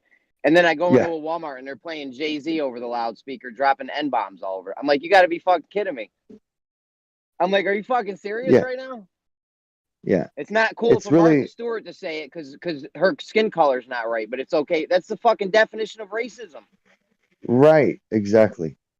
You know what another word like that is for British people? The word spaz. Racism. Because over here in the U.S., you call someone a spaz, it just means like, they like can't sit still. They've got Sporadic. ADD. They're all over the place. Sporadic behavior. Yeah. Yeah. I Over mean, there, they like take that shit totally seriously. Like it is a major insult. Jeremy, racism. Racism yeah. isn't real. It doesn't exist. It's made up. Yeah, when you said spaz, I immediately thought of Fight the Flat Earth. Isn't it spastic that they get triggered on? Yeah, but or is it spaz? I think spaz is short for spastic because I've heard them get triggered over spaz. I could be wrong, but yeah, it's spastic because it's a medical condition. So they think you're making fun of the handicap. That's how they take it. Oh, you mean the virtue signalers? The virtue signalers do that because the same people who are sitting there, acting like I'm a racist for saying Packy are the Chris over there in Jim's calls people mongoloids all the time. That was racist. I don't know. I want proof of racism. I mean, not racist, but making fun of retarded people or some shit like that or whatever. I want proof of race. that. I don't. Yeah, racism is another way to keep us divided. They don't want us united. They want us divided and fighting and yelling at each other and disagreeing over everything. So that's just one more way for them to keep us divided. Seems we're talking about racism. Shout out to the great Canadian Chihuahua tamer. Hey, Montreal. Oh, thank you. You got a Chihuahua, Essie? I don't want to get started on that. Bansa, you bad boy, you.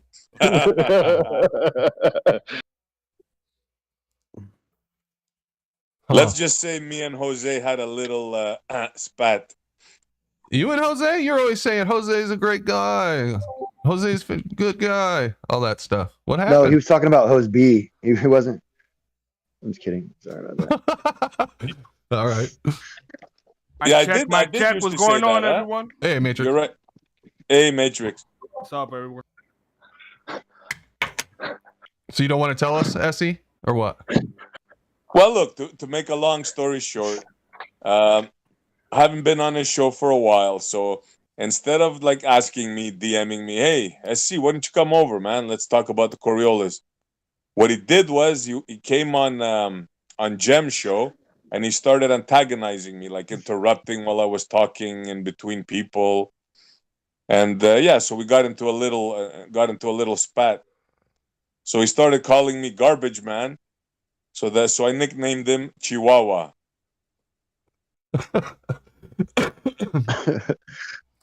So that's what Bansa is talking about. I'll just leave it at that. Sorry for throwing you under the bus there. It's all right. It's all right. I'm sure a lot of people heard the show. Yeah. I fucking missed that one, so I'm probably the only one that appreciates knowing it now. Hearing it this time. I appreciate it. I haven't been hanging out in Gems too much lately. I was in there the other night, but I really haven't been hanging out in there.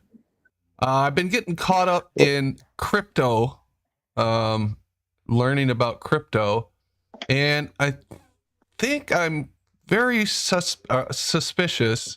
I think the whole thing might be a total fucking scam after looking into it. Yeah, man. Hell yeah. I've been saying that shit for a while. I call it Bitcoin.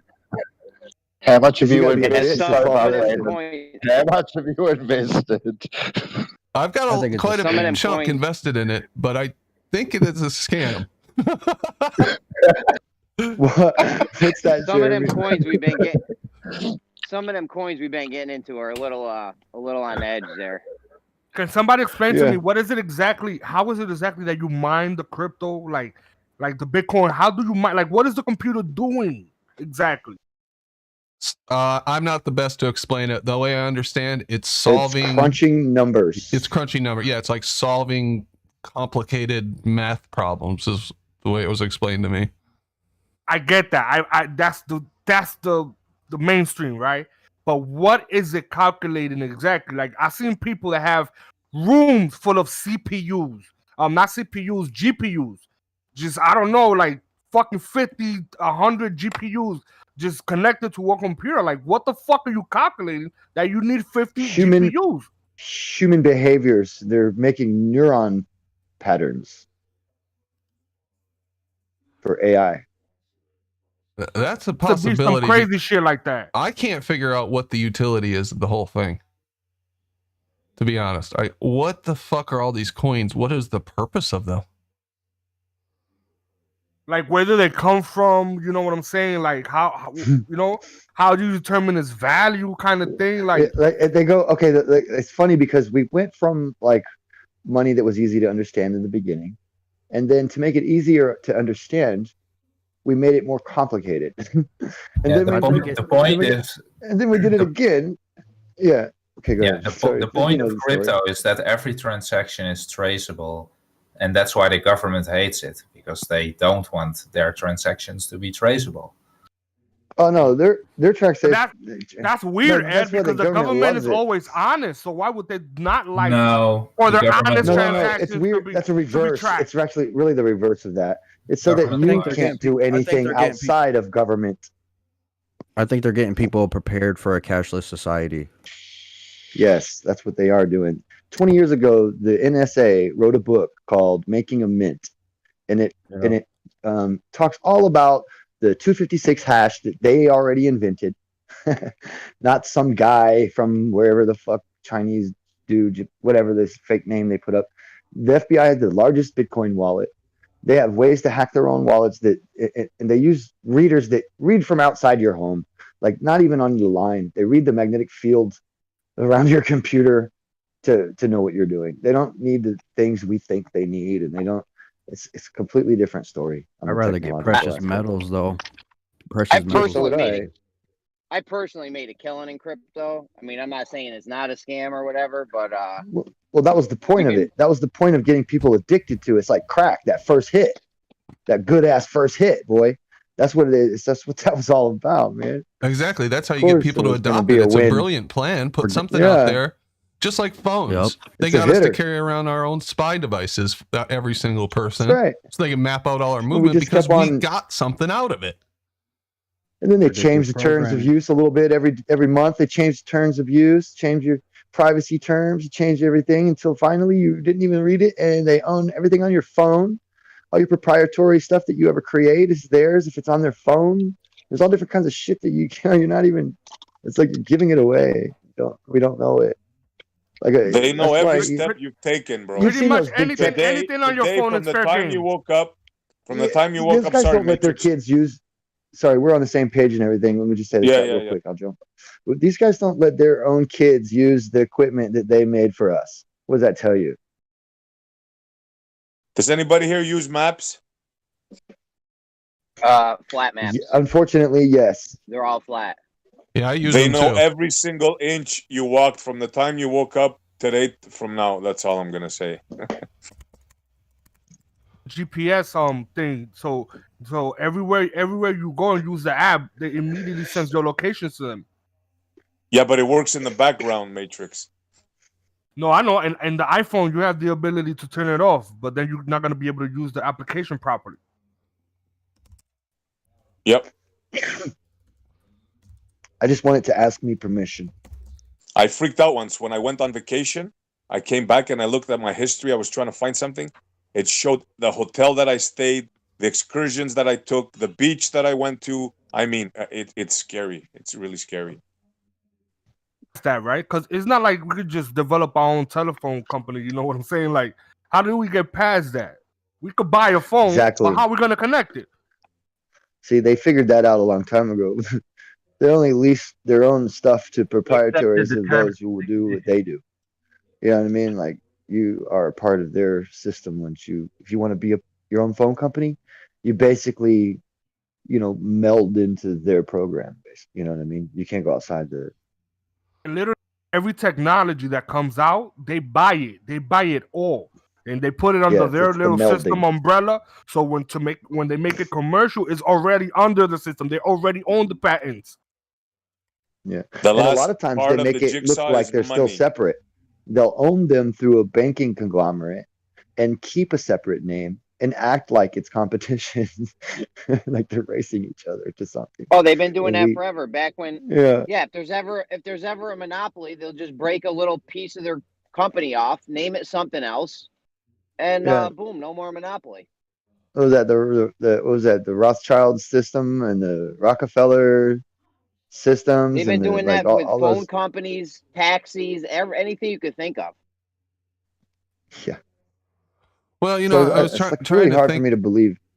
Thinking about crypto. I was laying awake last night, and Jeremy's right. We've been buying these coins that are like, this is going to be the next, super risky. you know, doji, and you're going to make 100 times. Like, all right, fuck it, I'll throw a few dollars in there. Why not? Why not make some money off this whole thing? And I'm looking at these coins and reading the papers they put out, and like, they ain't doing shit, man. They're talking about some of the white pages. Yeah, some of the white pages on some of those coins are like 2 pages long, and one of them is the title page. Yeah, they're talking about we're going to sponsor a monster truck rally, and like people are investing their hard-earned money in this shit. Yeah, it's just weird. And then I read this article yesterday that said it was a really good analysis. It was on Zero Hedge too, and they were saying, you know, in the beginning, Bitcoin was going to be faster and cheaper for transactions globally.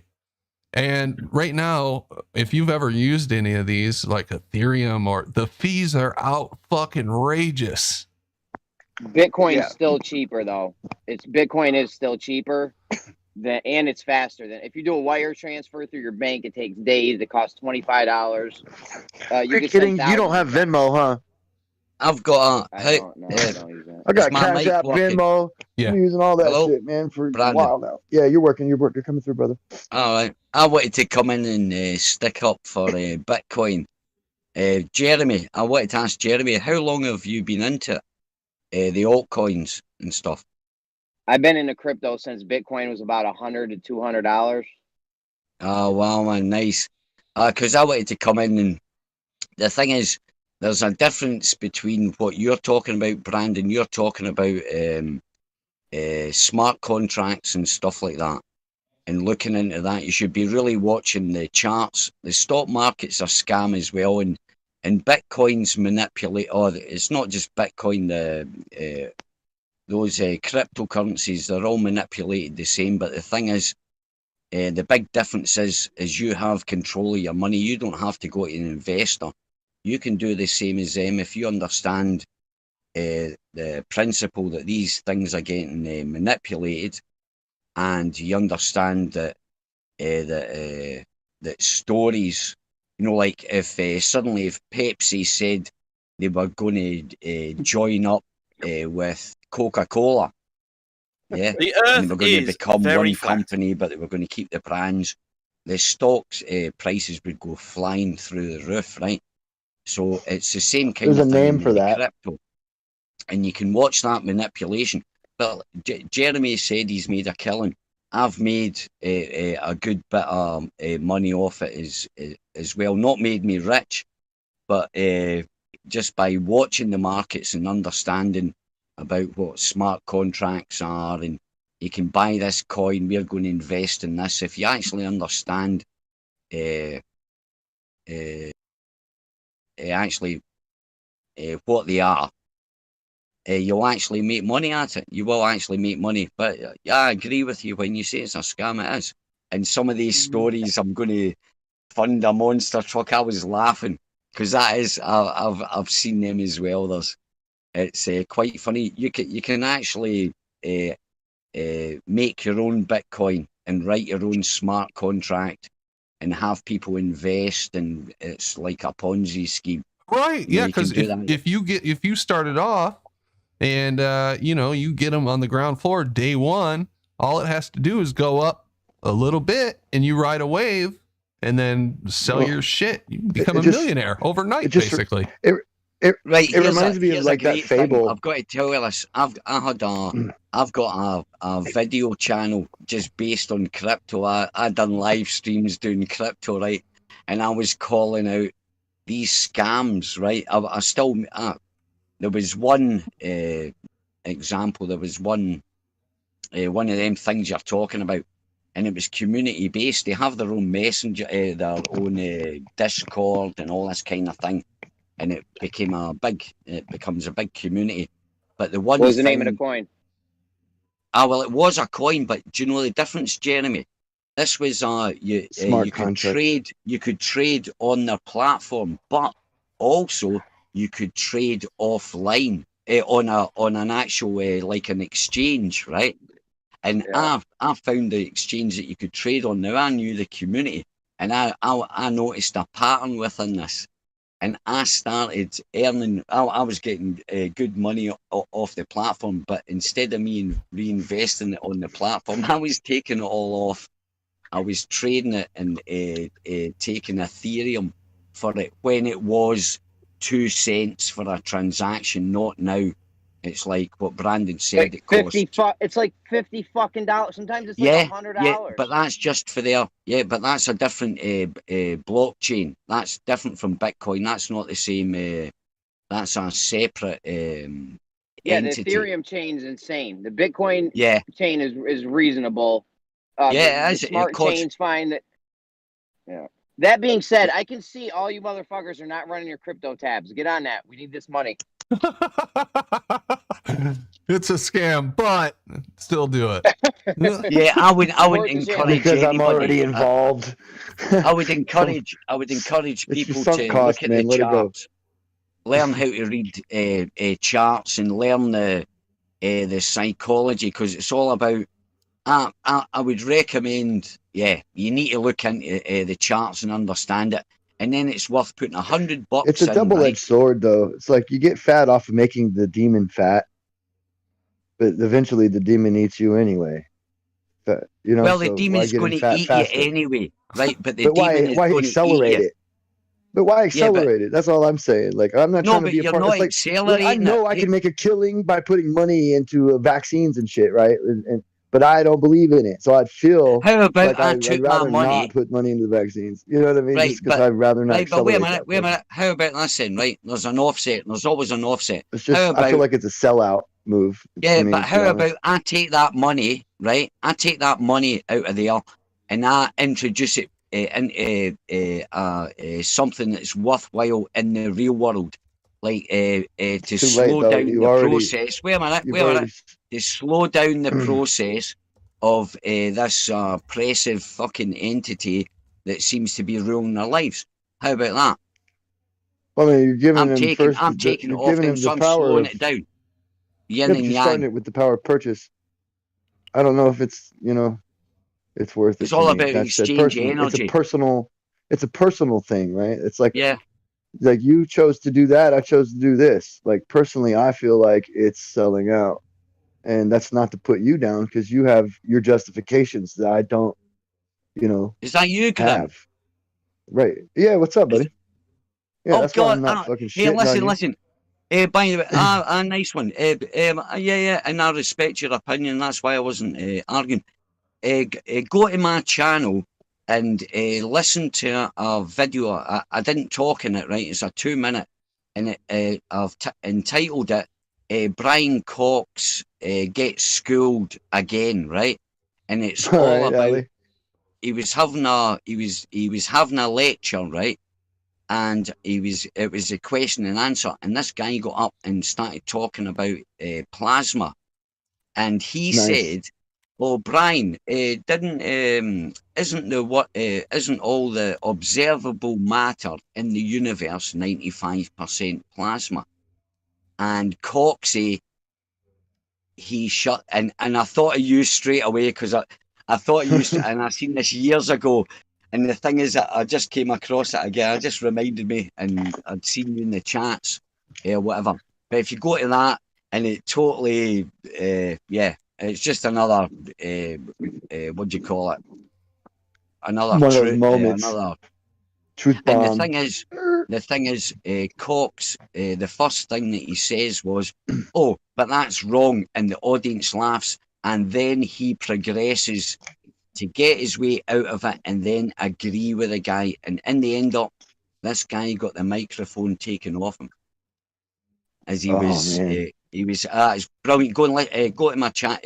Honestly, Grim, you'll love it, because there's another thing about. I was reading a paper. You probably know this, but in our atmosphere, right up, our atmosphere is full of these huge plasma clouds. Oh, yeah, I'm about the plasma hurricanes. Every They've time been I having hear plasma hurricanes, dude. Plasma hurricanes now. Yeah, but and they're plasmoids. every time I hear plasma, I always think of you, buddy. I always think of you. I always think of you, man. Yeah. Nice. I used to push on it for years, like 6 years, man. I was pushing it. Yeah. I know.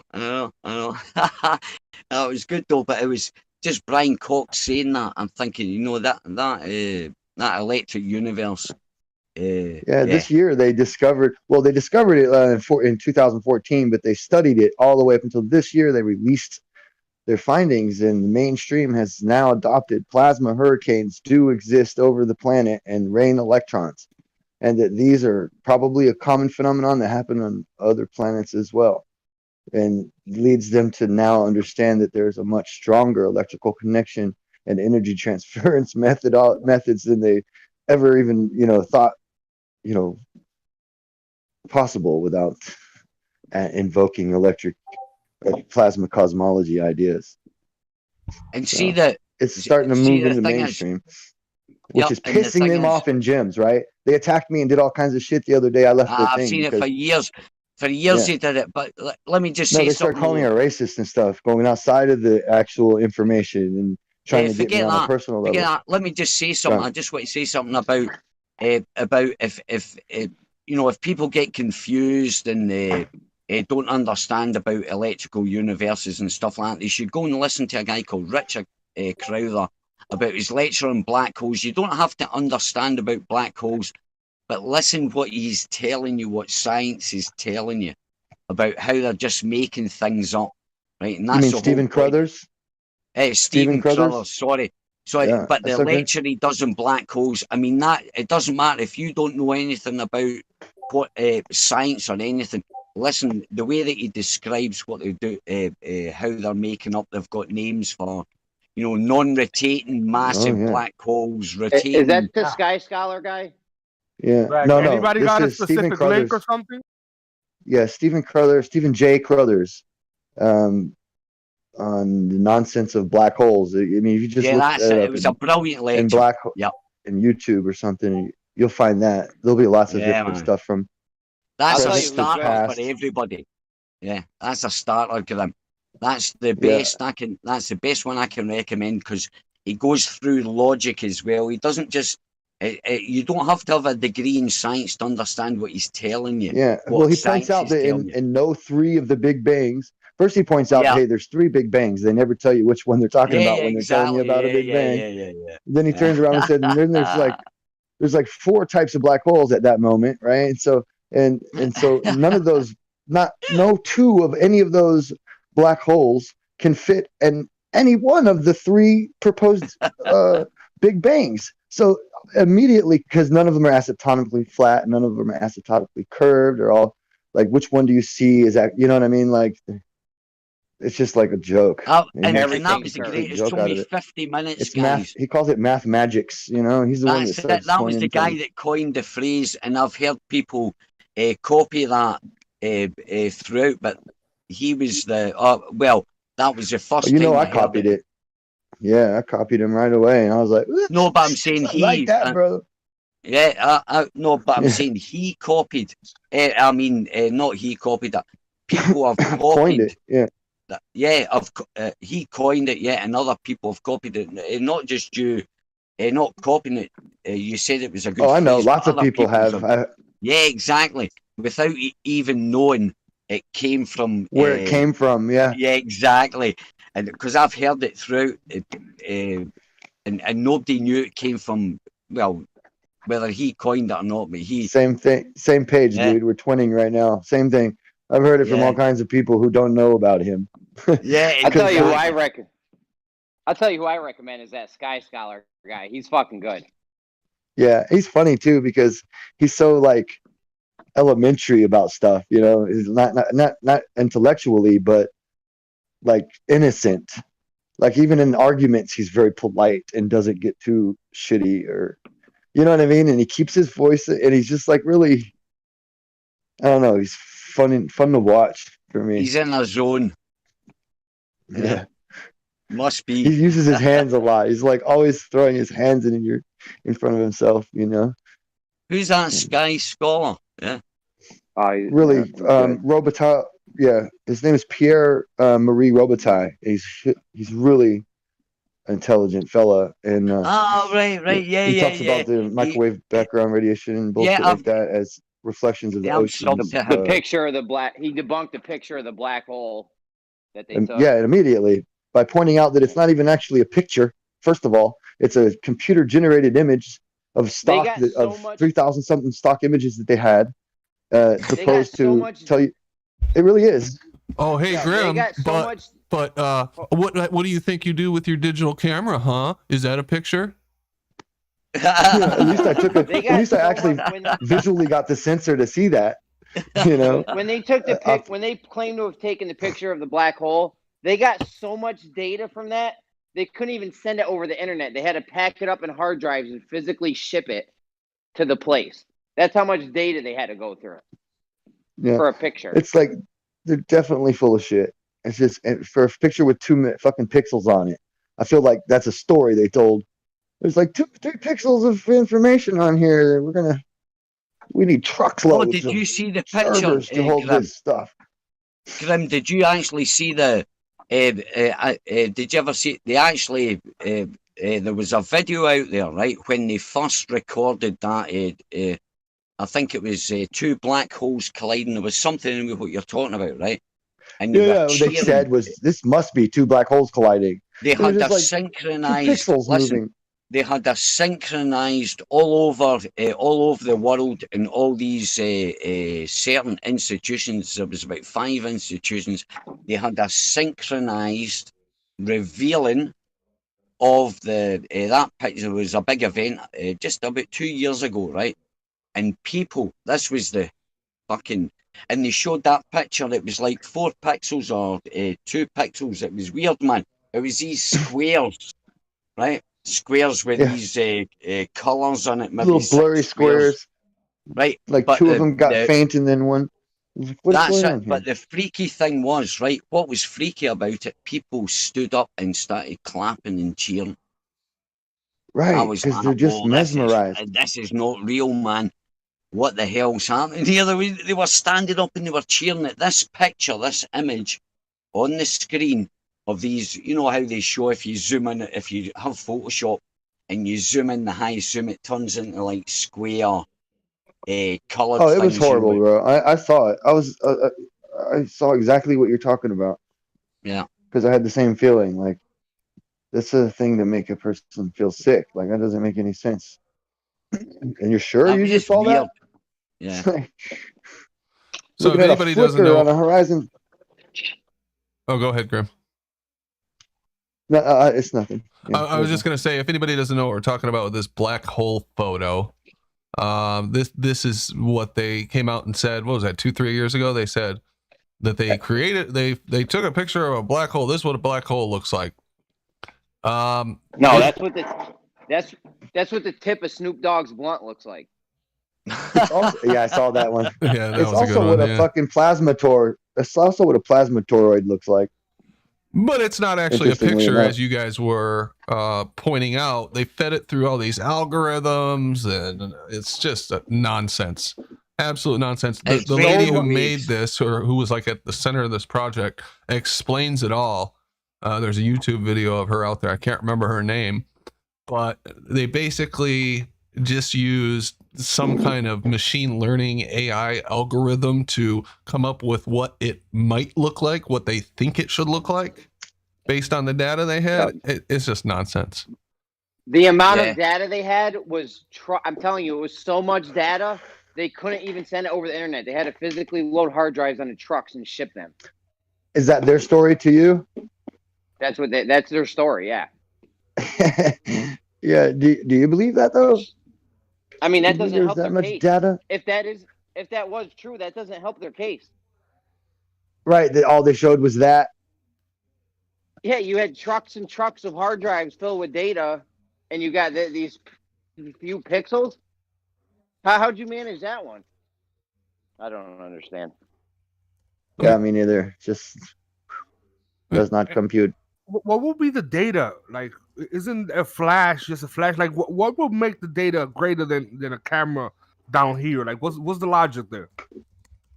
Like, I don't know, man. It seems like even when I was a kid, we had those Tandy color computer 2s. You could write in a couple lines of code and change the color on the screen. How much data do you need for that? Yeah. Change a couple dots. That's like a line of code.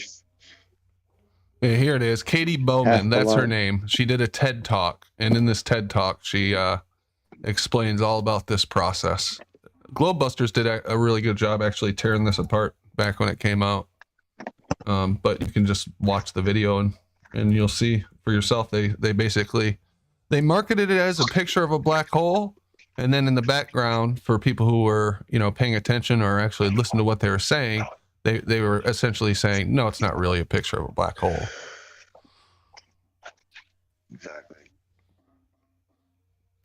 Yeah, they're kind of deceptive, and we get the results of that when we try to tell, sort of say, look, that's just an image. That's not really that. This is really these numbers and that. But that they're very dishonest. They tend to exaggerate. And there's a few of these. Excuse me. There's a few of these scientists. I can't remember. I've watched so many videos of these guys that they to get funding. Sometimes I'll quote as sex up the data a bit, and it's like accepted, and the audience laughed. It was like a lecture kind of thing, and they were talking loose kind of thing, talking the usual shit, but the guy admitted, and you're like, yeah, That's how you get. We figured that out a while ago, though. That's how they get more. That's how they get more funding. They got to make the shit look good and interesting and look like they got something they might not really have. They have to speak that nonsense. It has to be what that fiction. guy was saying, though. But that's exactly what that guy was saying. Exactly, Jeremy and Matrix. But the thing is, I mean, they're telling us that, and I seen a video by Jordan Peterson. And he just mentioned a thing. It was quite a long thing, but he mentioned one thing. He says, right, he said, isn't it funny, right, that people get presented with you can get two people that get presented with the same bit of information, the exact same, they're getting the exact same, look, this guy is a robber, or this guy is doing this, right? People that get the exact information and determine different things? Yeah, exactly. Exactly, and that's the phenomenon. And I thought, that's exactly, because it was only the other day, I was like, that's exactly what's happening here. I says, because we are getting the same information. We're saying, look, they're saying this, that these weird things are flying about, and, this is causing that, and it's not that because of this, and it's the exact same thing. When we read this information, but it says the total opposite this way, when you get the information, yeah. Makes you think, like, is it possible that we really are not the same? Like, maybe we are made similar, but some of us are different, not better, just different. Yeah, but it's yeah. You mean it's like not everyone is the same? It's like a whole 180. I mean, generally degrees. we're manufactured the same, right? We got the same parts or whatever. We're meant to, but we're not all. Our physicality, the minerals are in our body makes us react a certain way. Yeah, but I think what happened with the education, right? We all got some of you don't have brains. That's true. Yeah, well, that's specific to you. But anyway, Matrix. We got all put through a certain education system, right? I always say that people like that are here questioning things. I think we glitched out somewhere because, as you said, we're all made the same. We are all made the same, right? And we've all kind of being made to think the same through, we all know that, like, education and media and all that kind of thing, kind of thing. But we have kind of done something different. Something's happened to us, something for some reason. So there is I kind of agree, there is some kind of big difference there. But we're still getting the same information. We're still seeing the same stuff, but we're processing it in a totally different way. The people that believe something's true, or the people. You mean you process information different than scientists who look at the facts, right? They don't look at facts. They look at again. Pay NASA seal. But they look at computer they look at models, computer programs that they've. Yeah, they've that's called science. Yeah, very well. Welcome. What is it that scientists do again? Pay right, wait a minute. real quick. Wait a minute. But what scientists do? Let's see. Why don't you Google that and tell me? Because you don't know. Why don't you take some science classes before you come here and talk about what scientists do? If you don't know what scientists do, why are you here talking about it? Let's if you guys want to genuinely have a back and forth, let's let Allie B and Paid NASA Show go back and forth for a minute. If you no, I don't want Allie B. No, sorry. Then shut the fuck up. Yeah, don't talk to him. I think we should definitely consider limiting the time. Why are you disrupting the show, Paid NASA Show? Yeah, why are you disrupting? What do you mean why am I disrupting the show? She said this that people are different. That people process you information. You don't want to talk differently. about subjects. You don't want to talk. Obviously, to people. the people, you people who already know the earth is flat can't process information. If you genuinely want to have a conversation, Paid NASA Show, then address a point. This is what he wants to do. No, there's no conversation to be had here. He was You guys don't want to night and it turns into a crap. They have a shit show. Real good conversations. Go stop. The common denominator is Paid NASA Show. When he gets here, it turns into a crap. Yeah. Yeah, let him talk. Let him talk. Let him tell him why we shouldn't be allowed to talk. On you go, NASA. Fly off. All right, well, on you go. Tell us why you came in. I've got him muted. If I take him off mute, then Allie, if you want to talk to him, no one else jump in. No, ask him what's wrong with us. Ask him why he's so triggered and what's wrong with us. Let him talk. No, interrupt. Why let him anything? He's just going to give you the same script as he does every night. No, just listen. But don't interact with him. Let him spout it out. Let him spout it out. And then let him call you stupid, right? Let him call you stupid, and then what? Mute him again? Yeah. You know that's what he's going to do. Yeah, what does it matter? Well, I'm not offended. Let him call me stupid. Right, anyway, we're on different levels. Never mind. It's a waste of time, man. I'm not in charge of this channel, so I'll... yeah. But anyway, good conversation. Ellie, I don't know if NASA can fly off if he doesn't even know what a PPL is. Yeah, fuck him anyway. Good conversation. Now you're talking, Ali. Now you're talking. This is what I told you guys before, though. This is what I told you before, and I mean this. When he does that shit, he gets the reaction he does because 4 or 5 people automatically just jump in and it is, all have to jump on him at the same time. Just fucking, he's gonna say bullshit, and I'm gonna get quicker with the mute button too, by the way. But that turns it into a shit show.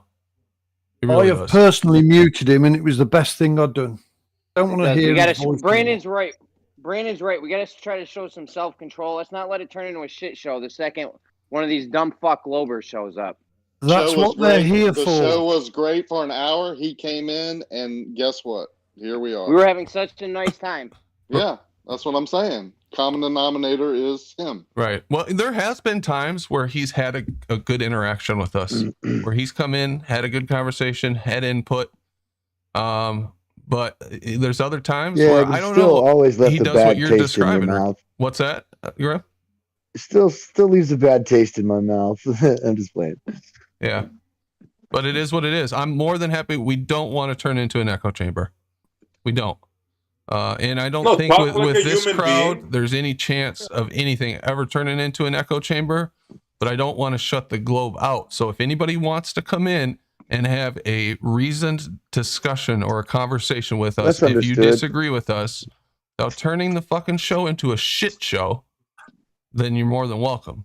But not this shit where you come in and fucking just kick up a hornet's nest. Fuck that.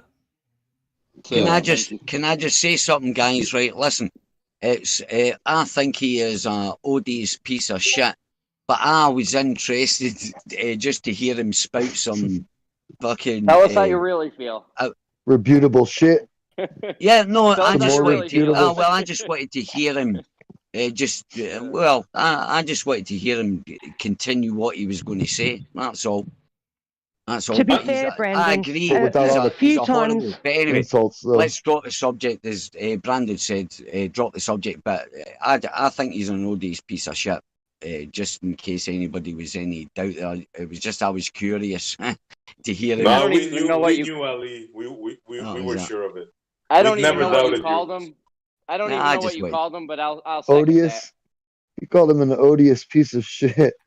Odious piece of shit. That's an awesome word, odious. People don't use that enough. Yeah, I felt like I've been I'm gonna need a uplifted a little definition by on hearing that. it again.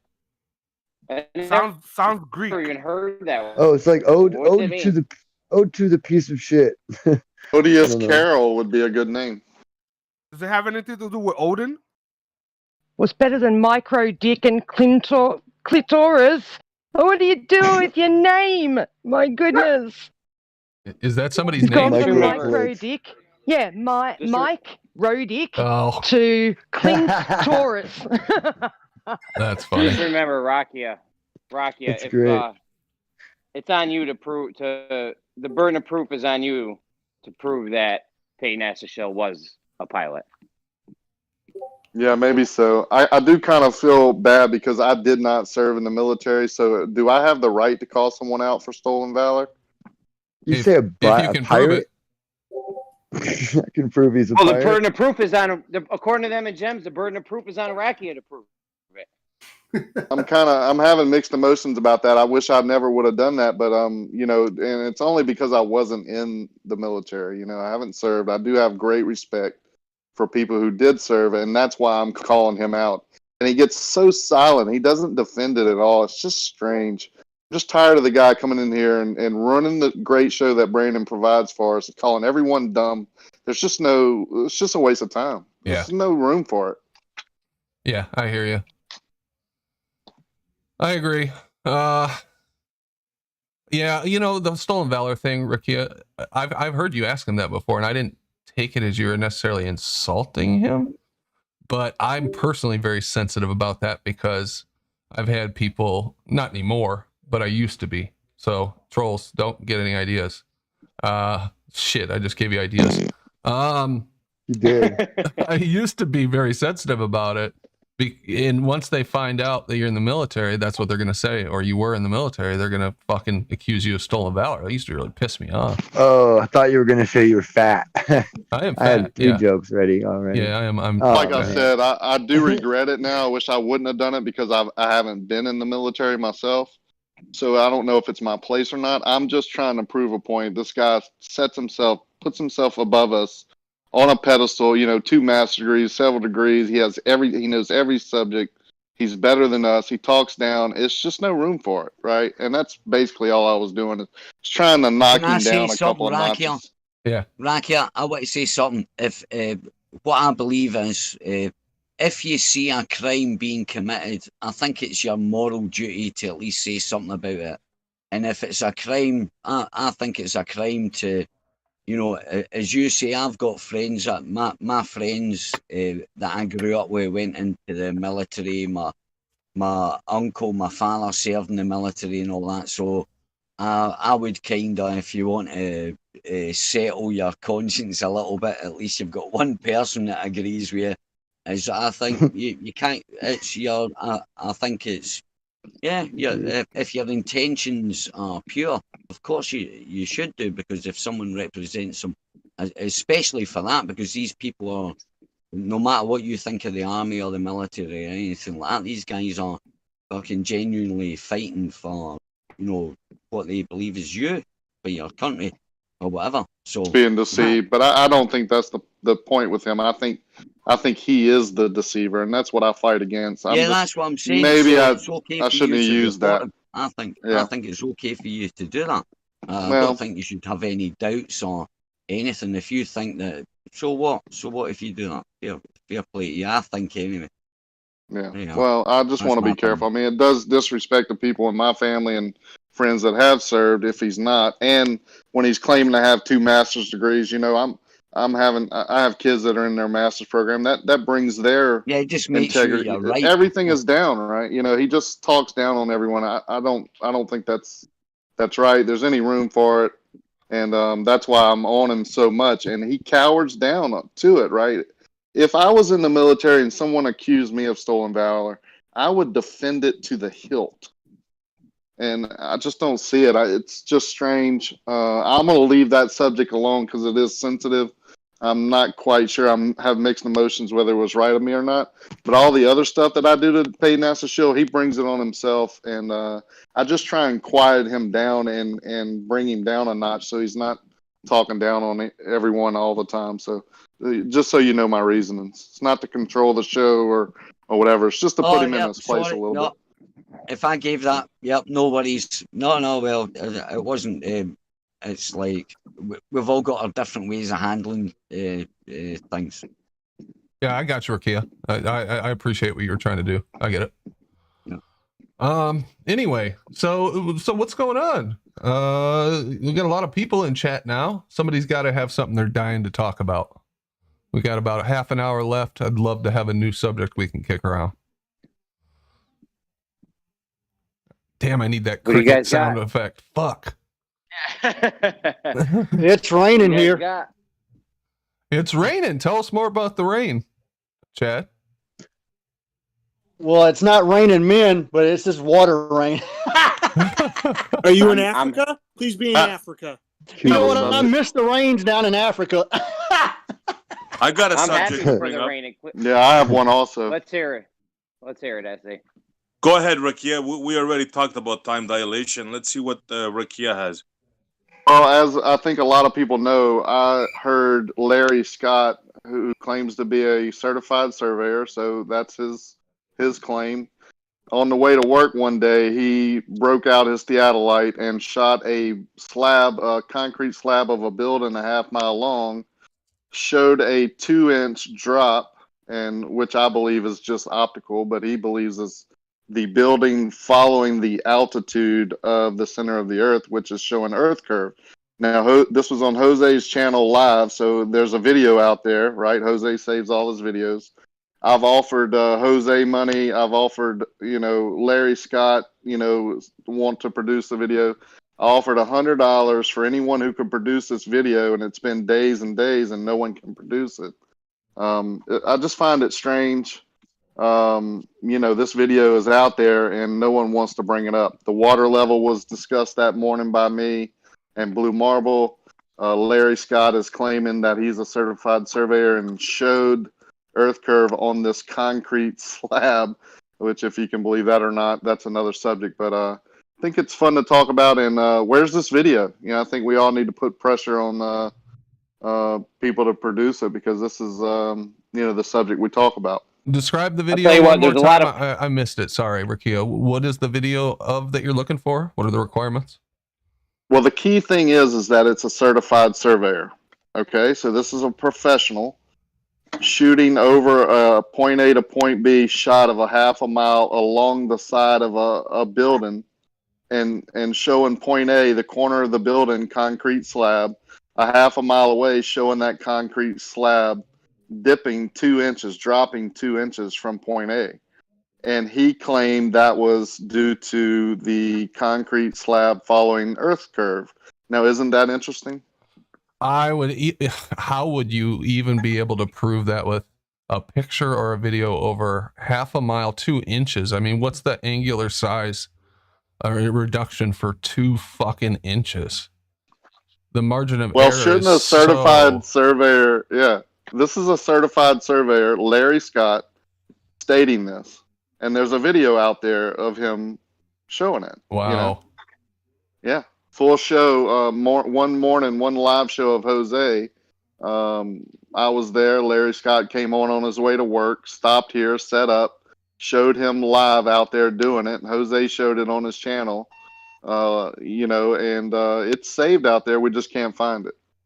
Do you think that's even technically feasible, Rakia? I remember that time, and I even remember him.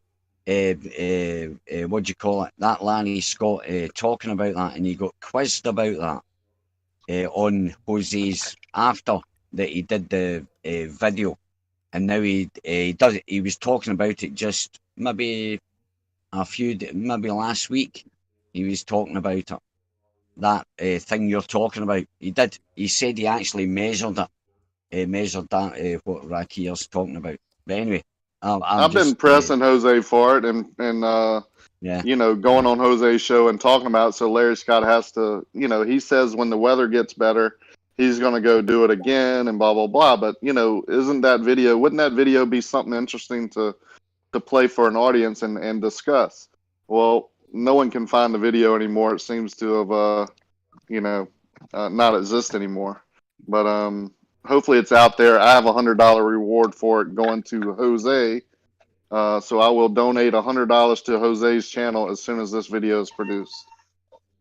Dave, sounds like a bunch of ridiculous shit to me. Dave, don't they have to set a datum point and then measure down from that datum point? Well, I'm not a certified surveyor, so I'm not going to make any comments. I think we should let Larry Scott, the certified surveyor, say what he said on the video, and then you know, let's discuss it from there. Rakia, have you ever poured a concrete slab before? Have you ever poured concrete? Poured one this morning. I'm pouring one again in the morning, right, and one on Tuesday. All right, what does it do? You have to put up shutters or forms or whatever you call them in America. You have to put up to hold it within a certain area. You know, if you're if you're doing perhaps you're building a carport or something like that, you're going to put down a concrete slab and you hold it in it. You would use forms. that. Mm-hmm. We create a horizontal plane over land, which has different elevations. We create that horizontal and put up the boards, you know, accordingly. And the slab is horizontal. And it's held within that, and it's set. You can get a laser, you know, you get the laser staff, you get the laser level, it can stand there. You set your height, then you get your the staff with the receiver, you know, if you're using the laser, and it'll bounce off that and it'll tell you when it's at the set height, and you can set pegs within the slab to make sure that it's at the right height, and you take heights. If you're doing a big slab, you'll move your staff around just to check the concretes. It's very simple. The engineer will set a minimum floor height, and it's based on flood level here. It'll say it needs to be 48 inches above the sidewalk on a marked spot, or they'll put a nail in the tree and got to be a foot above that. And that's what we set our horizontal to. Yeah, exactly. And that's your datum. That's like your like what they call the datum for the sea level, what they've determined the sea level, right? It's like what you say, it's irrelevant what is underneath that line, because when you take a level off of that, you're shooting whichever direction, whichever height. That's how you transfer lines. You can transfer that line. You can stick a post. You can take that line off that tree, and you can take it right round the other side of a building. And direction for any distance. We take that any benchmark. Distance, you can go in any direction. You can take it round the other side of the tree. You can take it 100 meters and take it off at a 30-degree angle that way, and aim to come back behind the tree, setting the same height. And I can guarantee when you put when you meet your line up with that nail there, doesn't matter how far you travelled, and it's going to meet up at the exact same height, as long as you do it short enough, because, you know, over 100 meters, it's a bit shady with refraction and stuff like that. So if you keep it close enough. Surely putting nails in trees is not very accurate, is it? Well, it's accurate enough to set a benchmark. You say you want to be a foot above that nail, and then you create a horizontal plane in free space. It doesn't matter what's underneath that string line or that benchmark that you set. It doesn't matter if it's land that's has elevation changes, has humps. If it's water, it doesn't matter. You're creating it in free space. It has no bearing on what's underneath you at all. Think of this. But your Gary, nails right? moving. Your nails moving. Gary, listen, right? For example, No. think of your nail as your 0 point. That's like if you think of a coordinate system, like battleships, right? Remember, if you ever played battleships as a kid, you were on one side of it, and you had letters going one way and numbers going the other way, right? But you had 0. Your nail's 0, right? And so every measurement you take off of that reverts to that exact position. And Right, as long I as you understand keep, that, Ali, but your zero's moving. How's it moving? Well, don't trees Good, how are you grow? doing? I don't know how your computer's going into sleep. Listen. I It's said not can going to. never go into Right, sleep mode okay, when it's right. plugged Listen. Was it plugged Then in? what Jeremy, you your do mic's is, open. wait a minute. But let me say.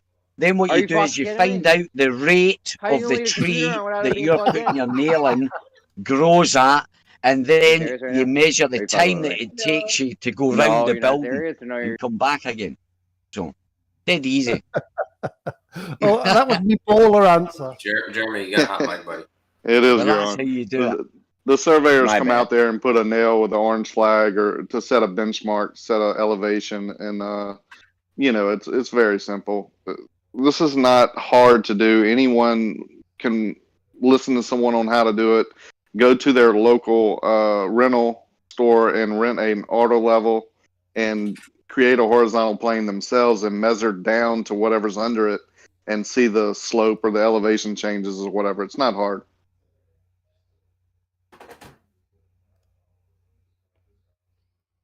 I just have a hard time believing that over half a mile, 2 inches, you could have with any confidence. But no, that's a long ways. A certified surveyor telling you that, so you must trust it, right? I guess. He's a fake. He's a fake. If you Yeah, be listen to careful. him talking.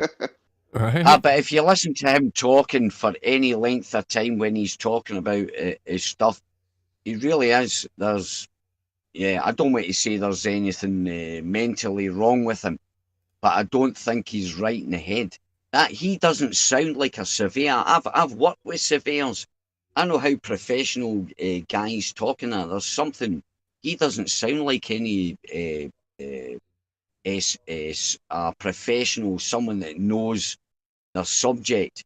You know when you've met, if you meet someone and they say, "Oh, I do electronics," and they start talking about it, like, if you've got a little knowledge of the subject, like, "Oh, right," and you understand. But when you listen to that guy talking for any length of time about what he's done and his arguments for, and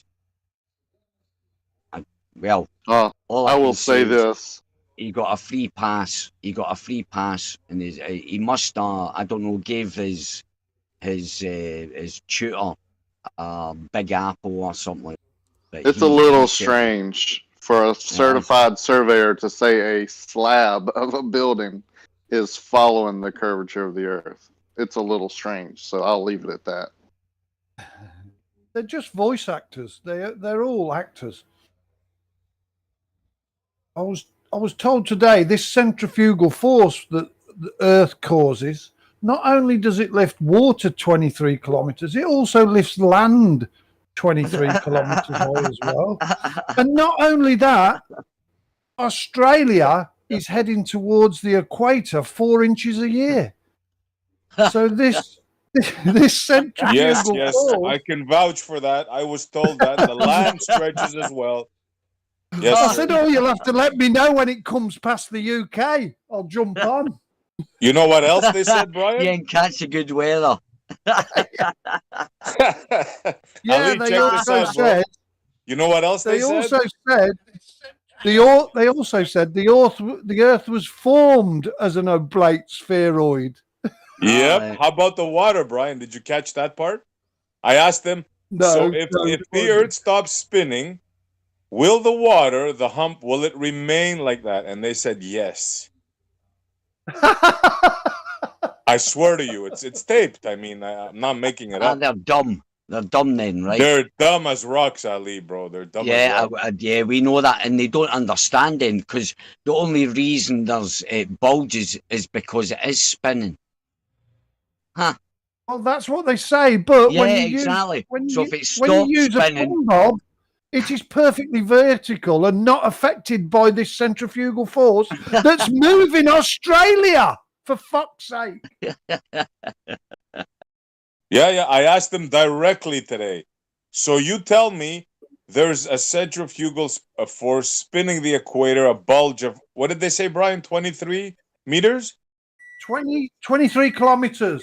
23, sorry, kilometers, yes. And I asked them, so if we put a plumb bob there, that's going to stay perfectly vertical? Oh, yes, it won't affect it at all. So the freaking ocean is 23 meters high, but the plumb bob stays vertical. Okay. Insanity, sheer insanity. Every day we're coming up with better and better ones. I couldn't believe that when they said Australia's moving 4 inches a year towards the equator.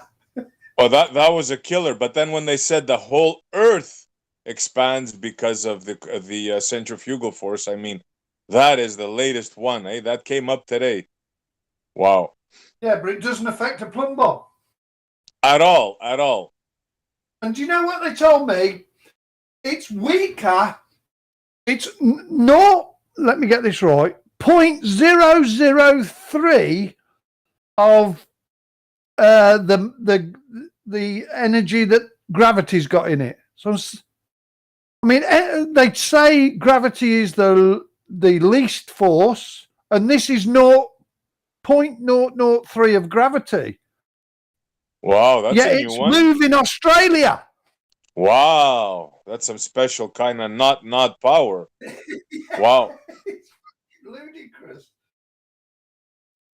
They're insane. I think our arguments are the way we bring things up. I think they're losing it. The Coriolis force, open, closed, isolated, all this stuff, they're losing it.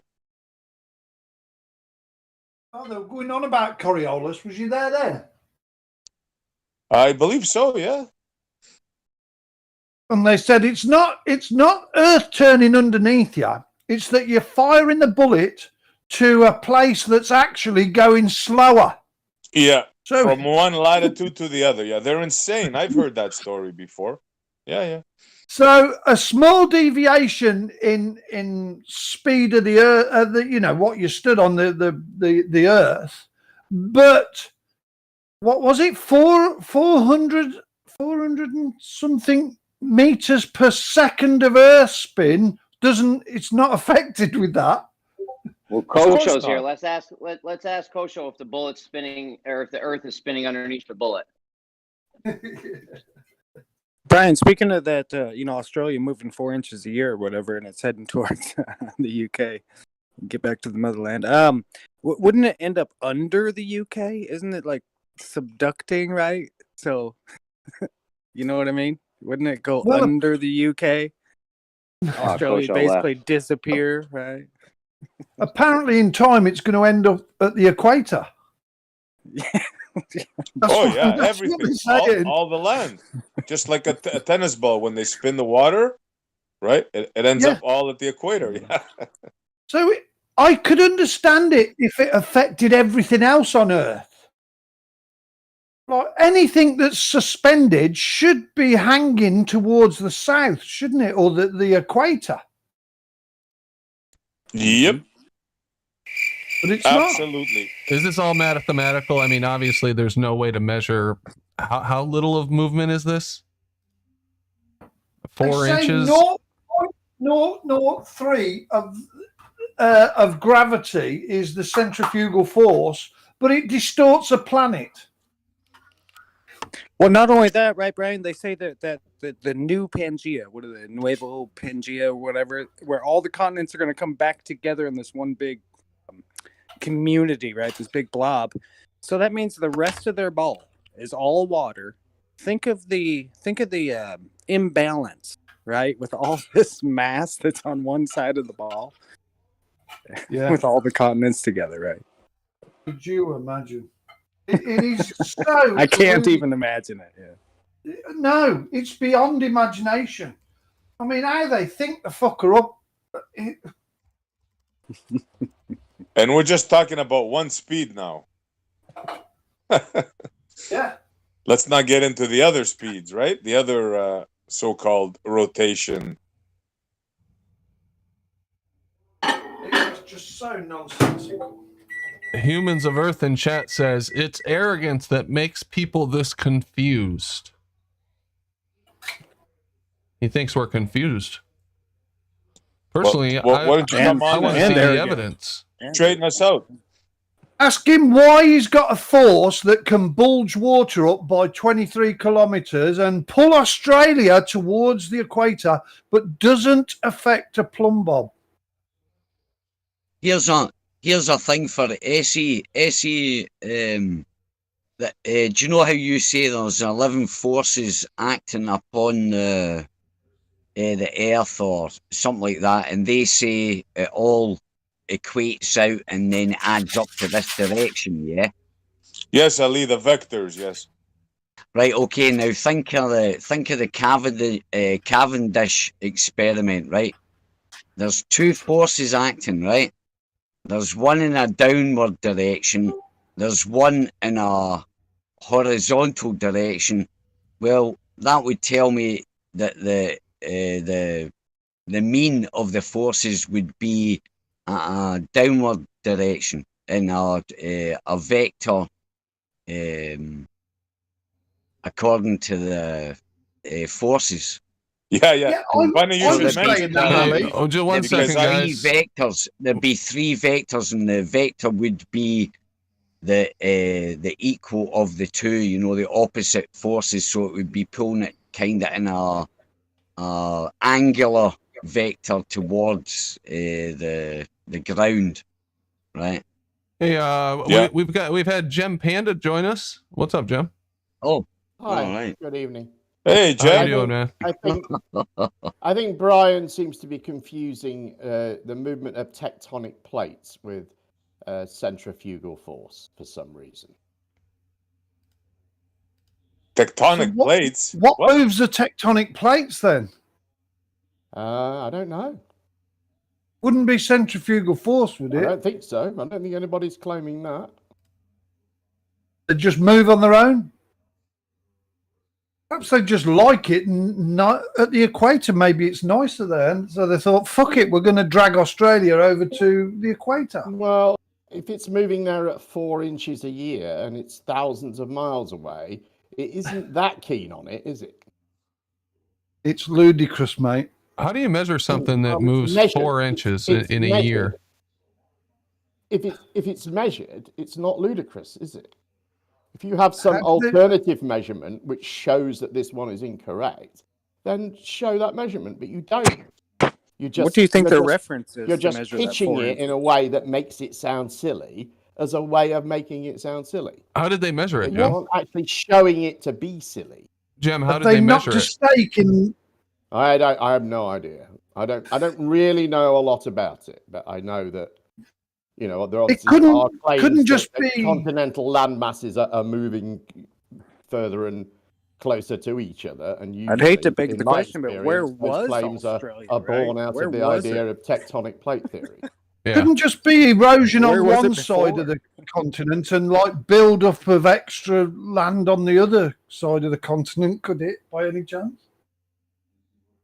Could be, couldn't it? Well, that's what I'm trying to understand too, is how what do they use as their marker points, and how the fuck do they measure between the continent and whatever they're measuring? They've got a stake in the ground on the equator, and they just run a tape measure across, obviously.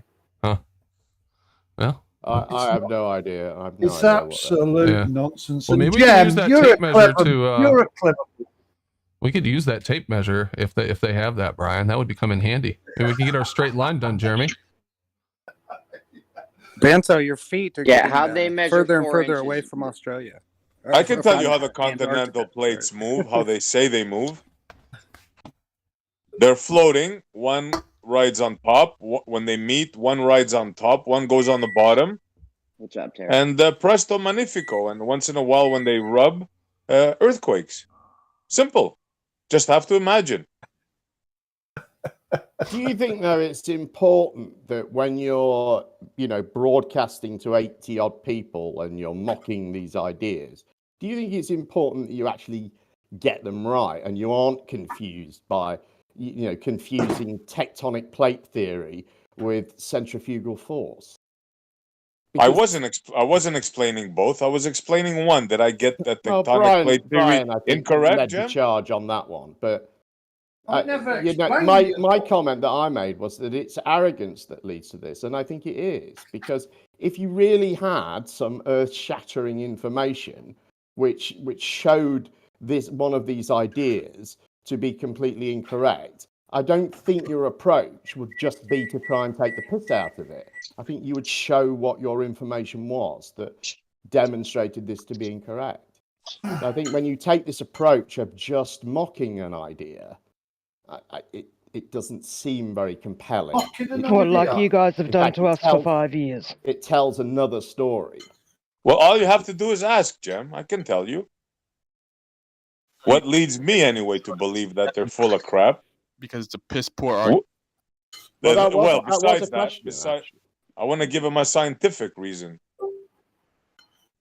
The reason why I don't believe it is because, they dug 7.8 miles down. They got it wrong just about every step of the way. So why should I believe that they know what's happening down, way deeper than that? What makes you think, Jem, that I should believe their story based on what I told you? Well, what you told me was just another demonstration of what I've been talking about. It's just that it's not about the facts of the matter. It's now a story about the facts of the matter. And I gave you facts. You present that. We've done this on your show, Jem. These people did this, and every step of the way they were wrong. That's not no. true. I said You just made about. that up. I did not. I can explain it to you if you like.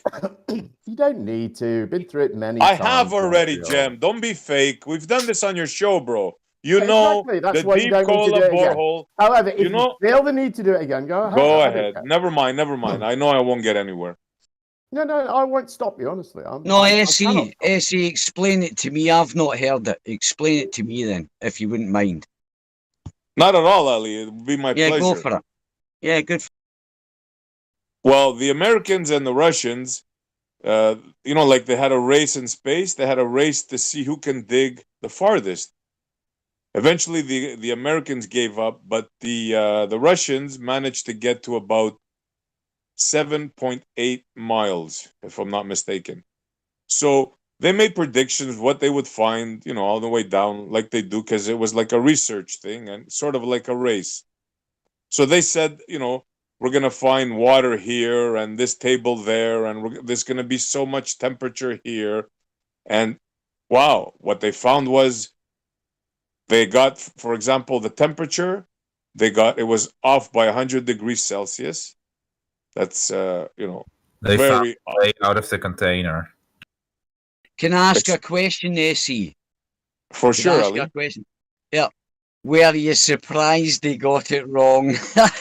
Not in the least bit. Not in the least bit. Anyway, yeah, nice one. I didn't know that. That was interesting. Yeah, so basically, they're full of shit.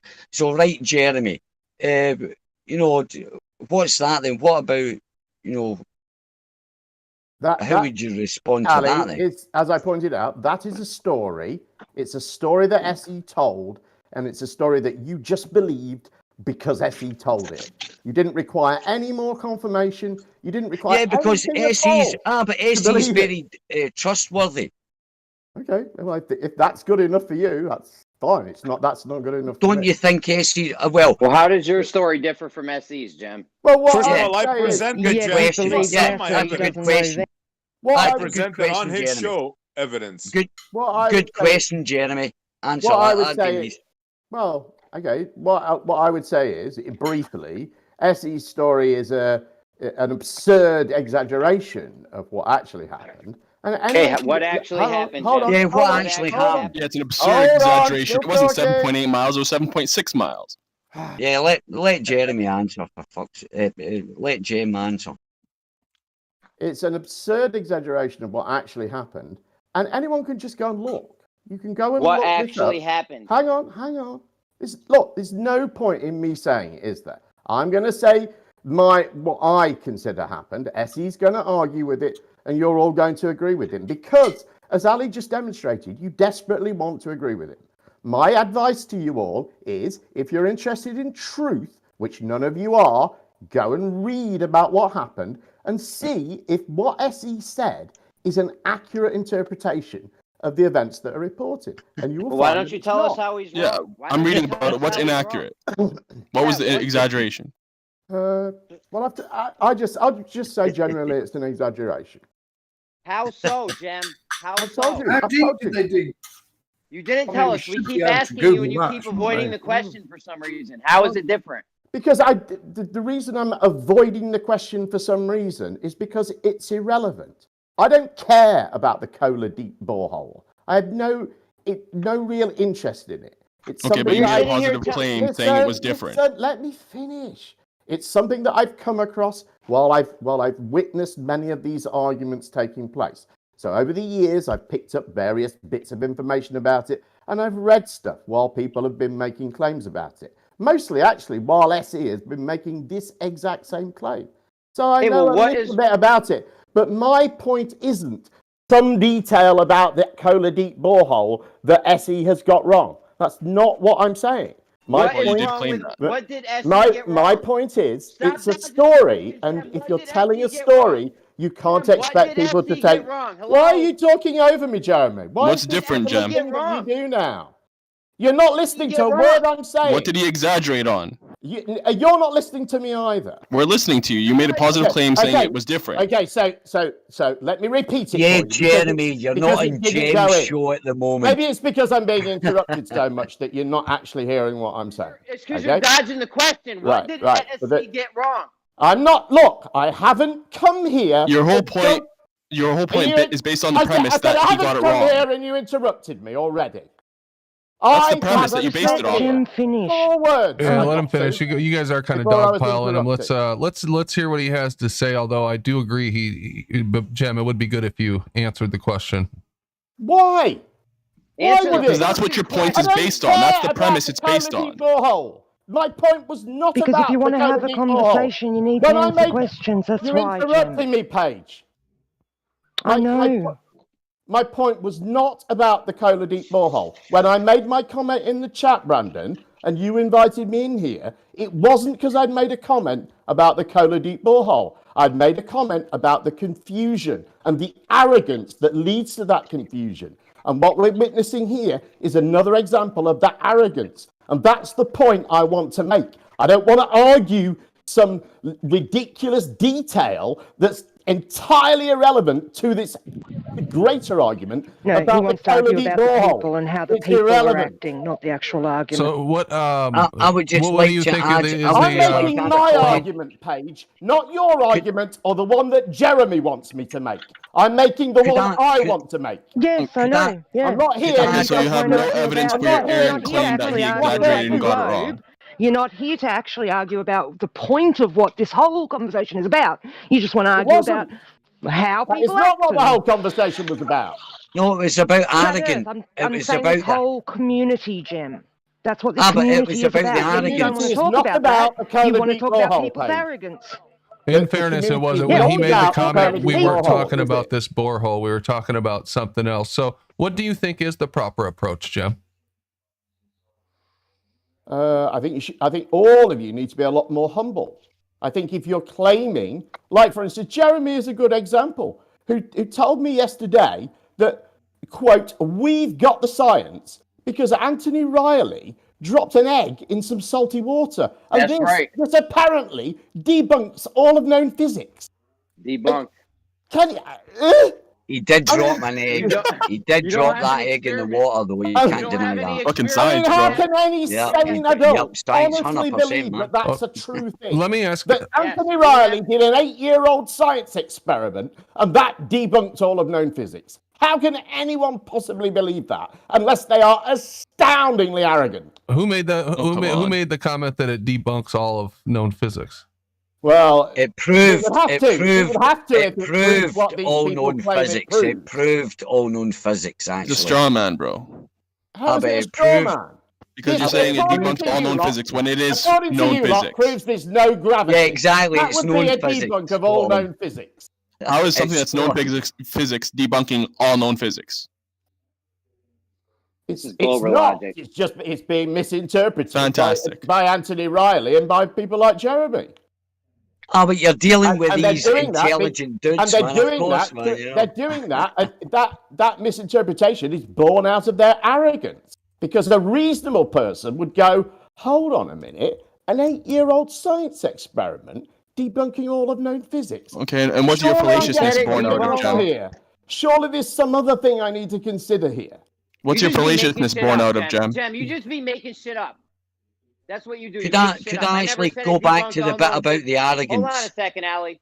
Okay, yep, sure. Does it prove there's no gravity?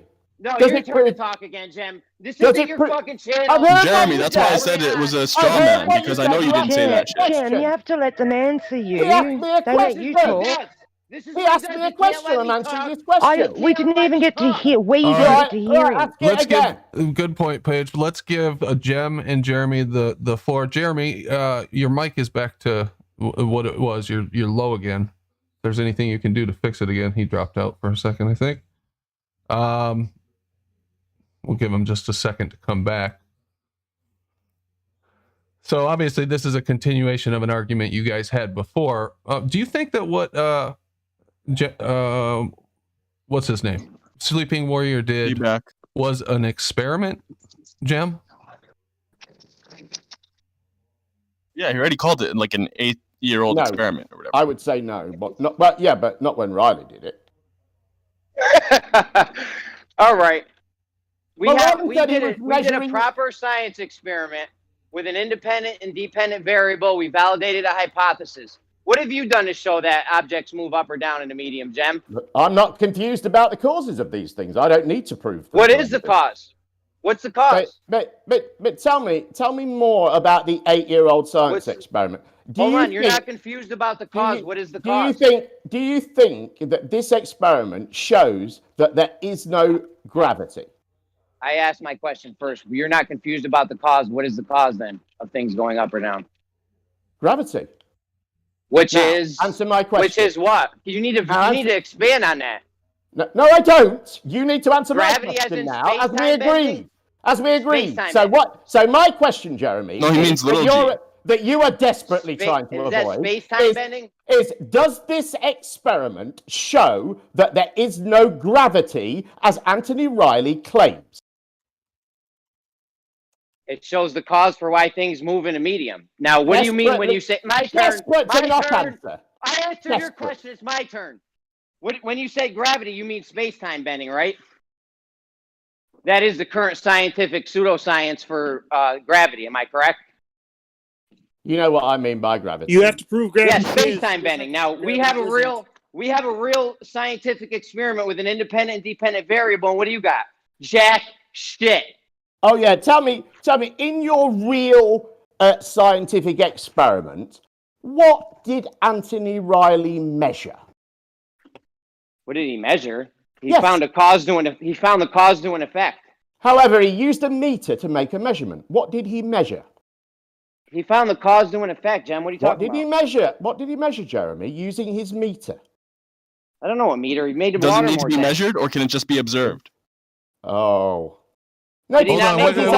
I think I don't think Jeremy's understanding what you're asking, Jem. What are you referring to? What did the scientist tell you that he measured in the really important scientific experiment? The really proper, with the independent variables and everything scientific experiment. What did the scientist say he was measuring, Jeremy? So now we're quibbling over if salt makes water more dense. That's what you're doing? I don't think he said salt. Do you think salt makes water more dense, Jeremy? What did he say, Jeremy? Come on. You can say it. ppm. Now, do you think salt makes water more dense? I answered your question, Jem. My turn. Look how desperate he is. He knows I'm about to say it, and he's got to block me out. Terrified. Dude, he just said it. Do you think I said it, ppm? Now, do you think salt makes water more dense, Jem? Doesn't matter, does it? Let's talk about what. That's what he varied. That's absolutely matters. That's the Look, whole point. Look, this isn't about me. This is about your Okay, really Kimo. proper scientific experiment that you're touting. Yeah, It's not about whether I've done it. It's about whether this was done properly. Now then, you're what was saying measured? I've overthrown all of physics, What was but you don't measured? even have an experiment. Okay, hold up, guys. Guys, Jeremy, experiments, you Jem, I got a quick That is question. what you're overthrowing, you idiot. Jem, did Jeremy say that this debunks all of known science? Did he say that yesterday or whatever? Well, he won't answer that question, will he? No, it's a question for you. Did he or did he not say that this experiment debunks all known science, all known physics? Look, I've repeatedly asked him, does this experiment show that there is no gravity? He has repeatedly avoided answering that. If he answers that honestly, which he could do, which is, of course, Anthony Riley has claimed probably 1,000 times that this debunks gravity, as has Jeremy, then this would debunk all of known physics, wouldn't it? That's my point. No, that's equivocation. Right? I'll make a further point. I'll make a further point. No, you don't need to make a further point. Let someone else fucking talk. He knows what I'm going to say. And can I respond? You never give anyone a chance to respond. I want to make my further point, then you can respond. Keep talking, the further point, win and never let anyone got to talk. block me out. Desperate to censor me. Censoring me. Desperate. You're censoring Anthony me. Riley. Anthony Riley. Speak. In the very proper scientific experiment that debunks all of known physics, and never gives not to censor me, censoring me. In the really proper scientific experiment that debunks all of known physics, Anthony Riley claimed he was measuring, quote, unicorn farts. I rest my case. Why do you keep on saying debunked all known physics? That's what they claim. They keep on claiming it debunks all known physics. No one claims that. That's a straw man. Yes, they do. They say it proves there's no gravity. That debunks. Okay, that's the theory of gravity. That's not anything to do with known physics. Yeah, that's the straw manning us. He's steel manning us. But so I did the experiment again, Jem. We're not referring to Sleeping Warriors experiment anymore. I did the experiment again, and I didn't say that bit about the unicorn farts. I just did the experiment to find the cause of why things fall or rise. Well, you failed miserably then. Sorry. All right. Well, why? I tell you. What? Well, how did I fail? You didn't include the unicorn farts. If you convinced yourself that density and what is it? Relative density disequilibrium made up flat Earth bullshit. If you convince yourself that that was the reason that and the only reason that the egg moved, then you failed. We've proven it with the science using the scientific method. We've proven it. And what else was there? Hold on a second. Oh, I'm not done. As for your space-time gravity bullshit, you don't have any kind of fucking experiment with an independent and dependent variable, do you? Science doesn't prove. There are plenty of experiments. Let Jem respond. There are plenty of experiments that establish. Let's hear it. I am speaking, Jeremy. Did you not notice? Give us your best one. Yeah, let's hear the experiment. Look, again, I'm not here to defend that. Why would I? What are you here for? You just made a positive claim. I'm here to point out how arrogant you people are being. And not go into any of the finer details of it. You're just making baseless assertions. Exactly. You're just making baseless assertions. Just look, I'm not going to just come and jump through flat Earth hoops for the hell of it. I know that. Stop making Aaron fucking claims. I just jump through your bullshit hoops. Because anybody can sit here all night going, I don't believe you. Jem, stop making random claims then. You have to establish things to be true. And this is an example of where you've attempted to do that and then failed miserably. You've just said why in one phrase, Jeremy. You said you've proved this thing to be true. Well, that's not what you're doing in science. You're not supposed to be proving things, and you're certainly not supposed to be proving your own hypothesis to be true. Not supposed to be Can I respond to this? You should be trying to disprove your own hypothesis. Guys, please, it's hard enough when Jem monologues. Let me just respond. First of all, when you do natural science, you prove something because you've either validated your alternative hypothesis or your null hypothesis. Would you agree? No, I would disagree. You don't validate a hypothesis at the end of your experiment? Let me cut to the chase and make this quick for you. Do you validate a hypothesis at the end of your experiment? Let me cut to the chase and make this easy for you, Jeremy. I completely Yes or no, disagree please. with Real you. simple. I completely disagree with you on all claims that you make about science and the scientific method. Well, that's all because of you don't them know are how science completely works. incorrect. Everything you say is incorrect. That's on because that you don't issue. know how science works, James. We've Well, already established that. Yeah, you got it. You got your version of how it works from Quantum Eraser, and all your. No, and I you, got. When I first met you, you had your own thoughts. Huey Now you're just his Jockriding. mouthpiece. You're just his mouthpiece that parrots his chanty lines all the time. Right. It's not like we were taught this all throughout. Meaningless drivel.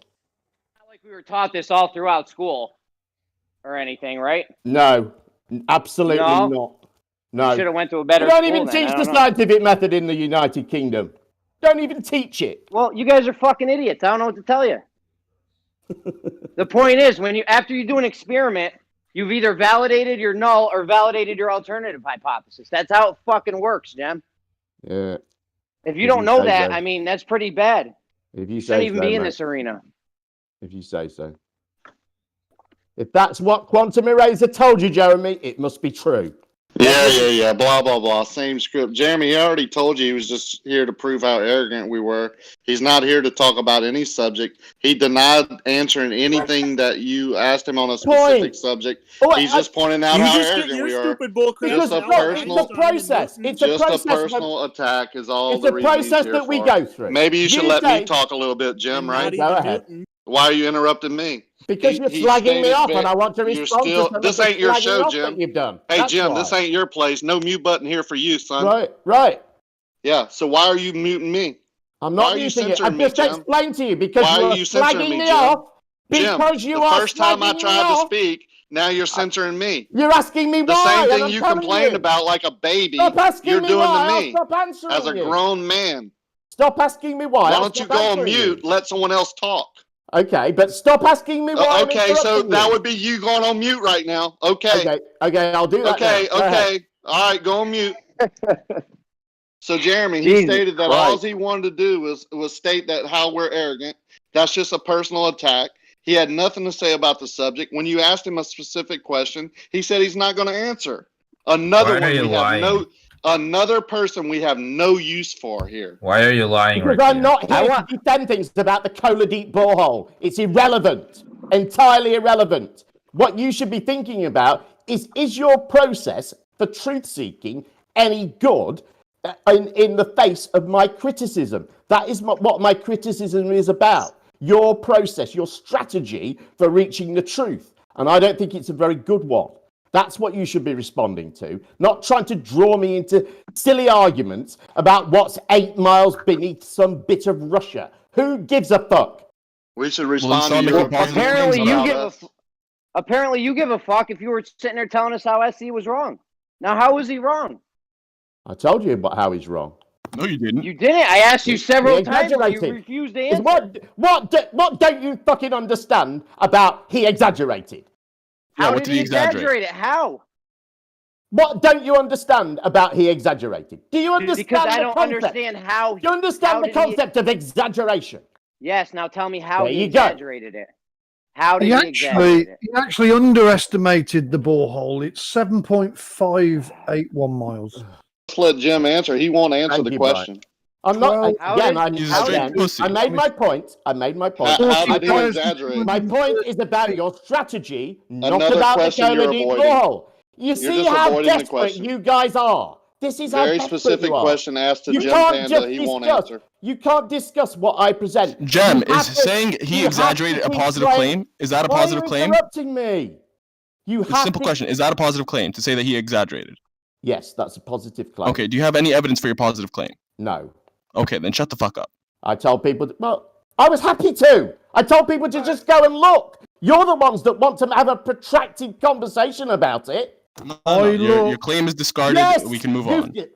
Well, fine. That's fine. I don't care. 40,230 feet. That's a further illustration of what I'm talking about, isn't it? Well, let me quote something from. Are you seeking truth, or are you just looking to believe any old tit who spews out some crap on Brandon's show, like SE did?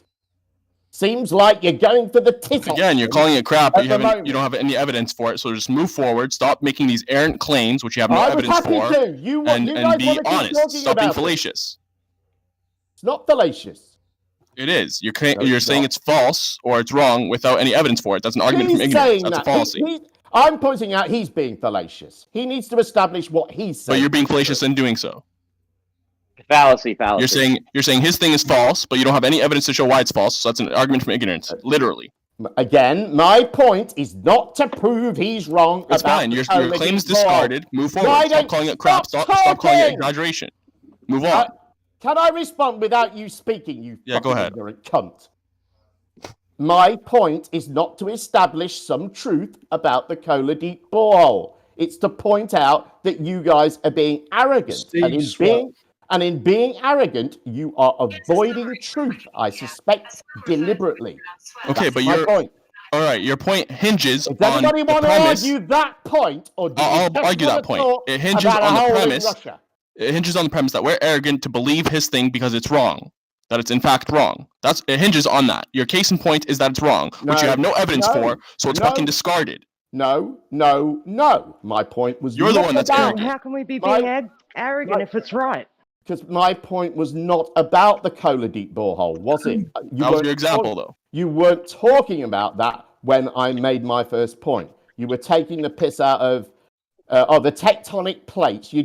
Brian had got centrifugal force mixed up with tectonic plate theory, and you were all having a good laugh at it. That was the point I was making. That was the example. So us just talking between ourselves and having a little bit of a laugh is arrogance to you?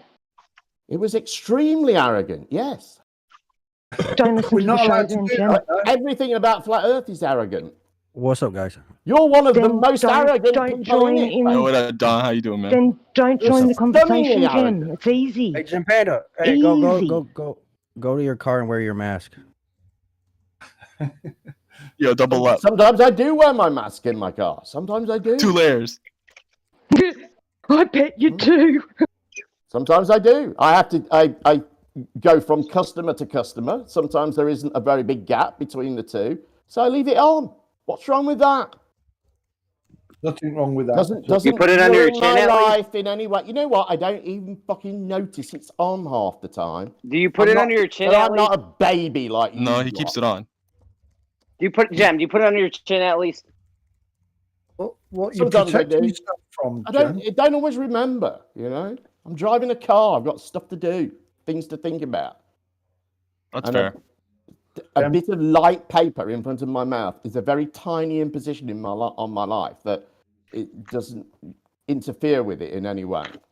But like I say, then I'm not a hopeless baby that wants to pretend he's some sort of freedom fighter by not wearing one. And then whenever they're challenged, no, you're just a hopeless baby who's scared of the air he's breathing. I've got a medical exemption when you haven't. Well, who are you to tell us that we have to wear a mask, Jim? Who are you to tell us that? Standing up for the no mask cause by lying about having a medical exemption. Awesome. Hey, Jem, I wanted to point one thing out to you on the Wikipedia page for the super borehole. Can you hear me, guys? Can you hear me? Yeah, we can. Yeah. Okay. Are we going to argue a point about? I want to make a point here, please. Let's do it. Jump in, guys, moderate. Damn, guys, come on.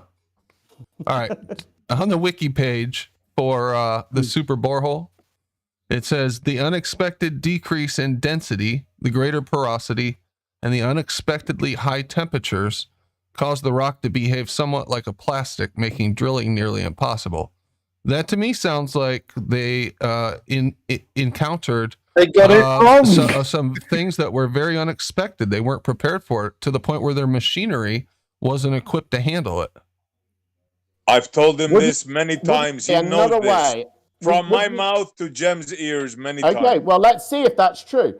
Could we phrase that another way? And the other way of phrasing it is to say they got it wrong every step of the way. Would you say what you've just read and the phrase they got it wrong every step of the way, would you say that those two things mean the same thing? They're interchangeable. We could Who said every Hold on. I'll answer that because he's right in a sense. How SE phrased it was could be taken as hyperbolic, but maybe or an exaggeration, perhaps. But this tells me that exaggeration instead of hyperbolic. The thrust of what he was saying was true. Well, they were on a path of discovery, weren't they? They were digging a hole deeper than a hole had ever been dug before. All right, so what are they going to discover when they try to go down 100 miles, Jem? You would expect them to find something unexpected, wouldn't you? Exactly. Because they wouldn't expect to know everything. Yeah, but yet, hold on, Jem. You're being a hypocrite. But yet they know exactly how the tectonic plates work. The point is, before we get into these details, can you shut the fuck up and let SE talk? I can, but it's irrelevant. Jem? It's irrelevant because now we're arguing about the details of the Kola Deep borehole, and what we need to argue about is the point that I've just made, where Brandon nearly got to block me out, got to censor me, Jeremy, every fucking time. Every time I speak, absolutely fucking terrified of what I've got to say. Calm down. Y'all can't notice this tactic. It's hard to just be like calm Rumpus. when He people interrupted deliberately SE and now is censoring me. complaining about being interrupted. Yeah, This is what the tactic like fuck? 99 on Every their time. script. Moderate. It is All I want to do is Doing it respond on his to own every server. time Okay, guys. Jeremy All right, starts calm down, screaming over the top of me. guys. He That's what interrupted he's been doing to me SC. in his own Yeah, server. I get that. He just talks all over you and won't let you respond, and then acts like you're censoring him. He interrupted Jesus Christ, SC Jem. and then complained about being Whatever interrupted. they're paying you, it's not enough for your health, mate. You gotta let Don't other people lose- talk sometimes, Jem. I did tell you a long time ago this was going to get painful for you. And it is, and there's more to come, Brian, mate. you had centrifugal force and tectonic plate theory mixed up. It's not fucking painful, dude. I never said fuck all about tectonic plates. You should be ashamed of how stupid you've been in public. I've never said Why are you anything hanging about your head in tectonic shame? plates. All right, Jem. away, Jem. Sorry, no I need to really call- said something really How stupid come every there. single one of Sorry. you guys comes Sorry, on here guys, wants I to- really got it See you wrong. later, You Jem. just won't shut the fuck up, Hold Jem. on. Let me God answer damn. it. Let me answer it. Calm Let it me down, answer it. guys. Hold on. Let me answer it. Guys, I asked you, Ted, how do I've got him tectonic muted. plates I've move? got him muted. And your answer was, I don't fucking know. Wasn't it? Go ahead, answer, Jem. What- Let's try what to you have a were doing conversation, was- please, guys. What you were doing was arrogantly mocking. And to get back to the former point, again, it's amazing you guys don't recognize how desperate you are to draw me into a situation where I have to present something to you and you can say, I don't believe you, rather than actually addressing the point I'm making. And the point I'm making, which Brandon, although it was painful for him, he nearly agreed with me when he used the word hyperbolic instead of exaggerate. But the fact is, those two passages are not interchangeable, and SE did exaggerate. Can I defend myself? You're a liar. I did not exaggerate. I said they dug 7.8 miles down, exactly what I said, and they got it wrong just about all the way down. And I started naming things. I started naming the temperature, the water, the different levels, and I was interrupted. I could have kept on going on. They found microscopic life forms. They found What's your water argument? in rock, and I can prove it. And I told you this, and you know this, Jem. Do not be a hypocrite. The fact that you have just actually slightly altered what it is you actually said. At all. I did not demonstrates- alter nothing. Why are you interrupting me? Nothing. Why are you interrupting? You said that they got it. Go ahead. You just said they got it wrong just about all the way. When you actually said Yes, this, and that's what I said in the you're beginning. interrupting Jem. me again. When you actually Go said ahead. when you actually said this the first time, you said they got it wrong every step of the way. How much So you want to bet? even you live, and that live in front of wait, you. wait, His wait. example was temperature being 100 degrees Celsius How different. much you want to bet? Wait, Can I let finish SE the point? respond. Wait. Can I let finish SE my respond. point before he responds? Yeah, go. Yeah. So it seems even you are admitting now that this was an exaggeration because you've retreated from it slightly. No, we know your tactics. This is what you do all the time, Jem. I said just about all the way down. Wait, just Jem. about. How much you do you didn't. want to bet? Wait. We'll play it back. And Jem, his example was the temperature being 100 degrees Celsius off. Exactly. Did you miss that part? And also, in He heat of the also moment said that arguments, your he also arrogance, listed a not few other your things. exaggeration. In in the beginning, heat of the it was moment arguments, supposed to We be can arrogant. go back. We can go back. Maybe someone in the chat will waz it back for me and have a quick listen and see what the specific words were that If I FE said used. that, I was wrong. I But will I apologize. know that but you I'm said every sure I step of the did way. not say that. I said Jim just. never It's said okay. Just It doesn't matter what the specific words are. You're just being pedantic. Brandon You and understood the Essie are premise, both the idea admitting- That's what he that does. there was That's what he errors. does. He's going to As long catch as you maybe a Brandon and word that Essie you are both said. admitting it is an Jim, let Essie exaggeration, that's respond good to you, enough for man. me. I think I've won that Let him argument. respond Well, to you. that Keep cutting him doesn't off. happen very often in Flat Earth, Jim, but thank you for that. let Are Essie we respond to you. splitting hairs here? Are we splitting hairs? Jem is, yeah, he's trying to. Yes, he's trying to. Yes. You The fact of completely the understand the matter is, context. If I, They've got to if get I their said wings that, where they fact of the can. matter is, they got it wrong several times. They admit to that. Let's end it there. and I named I don't know whether I many, want to many end it things there, that they actually. got wrong. I named Jem, about it five, is 6 not things, worth your and health, mate. anybody I don't like could the go and I don't verify like the them. gratuitous. Chill out. I don't I like. told you a long time ago that this was going to get painful. I'll and it worry is. about my health. You worry about yours. Okay. I don't like. I was going to say I don't like the gratuitous use of the word admit, because I just find it.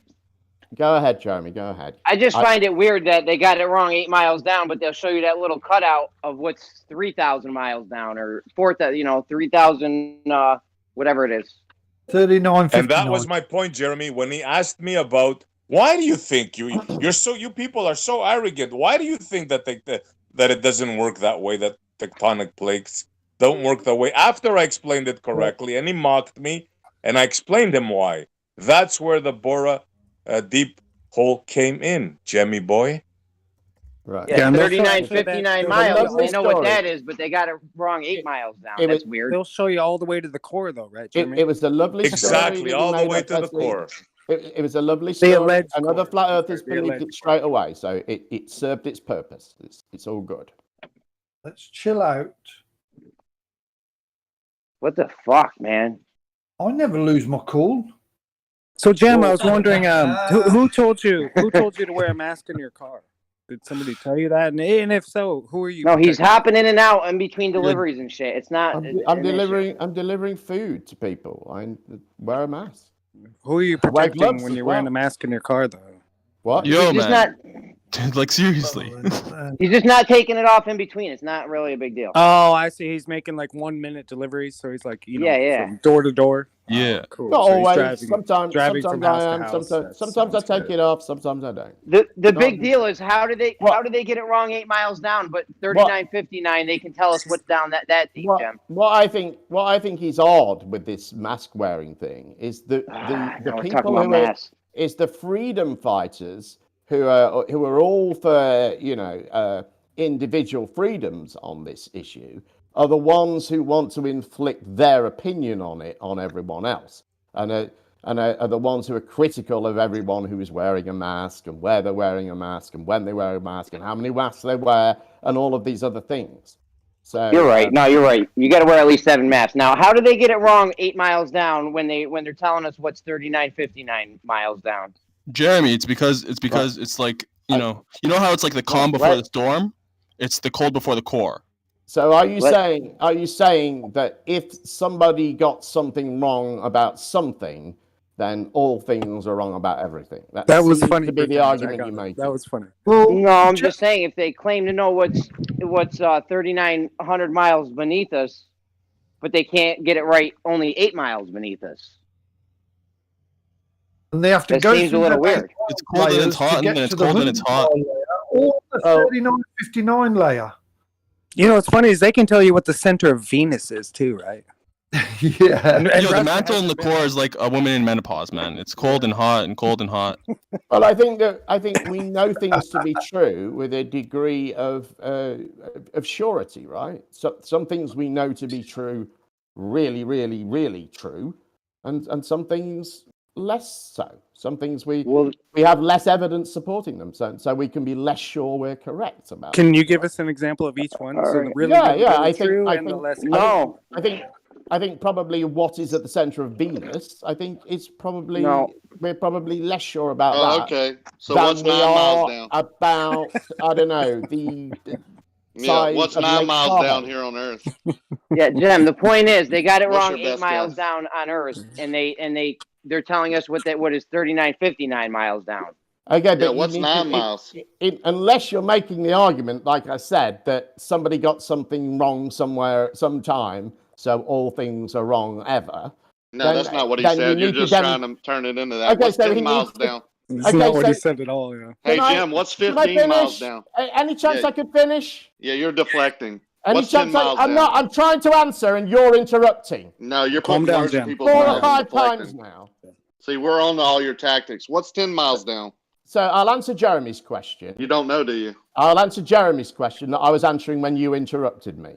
So unless Jeremy is making the argument that because somebody got something wrong at some time, about something, then everything is wrong about everything. If he isn't making that argument, then he needs to That's not what he said. I'm pretty sure. I can start this again if you like, lads, or I can No, just you finish can the shut the fucking hell up sentence. if you like.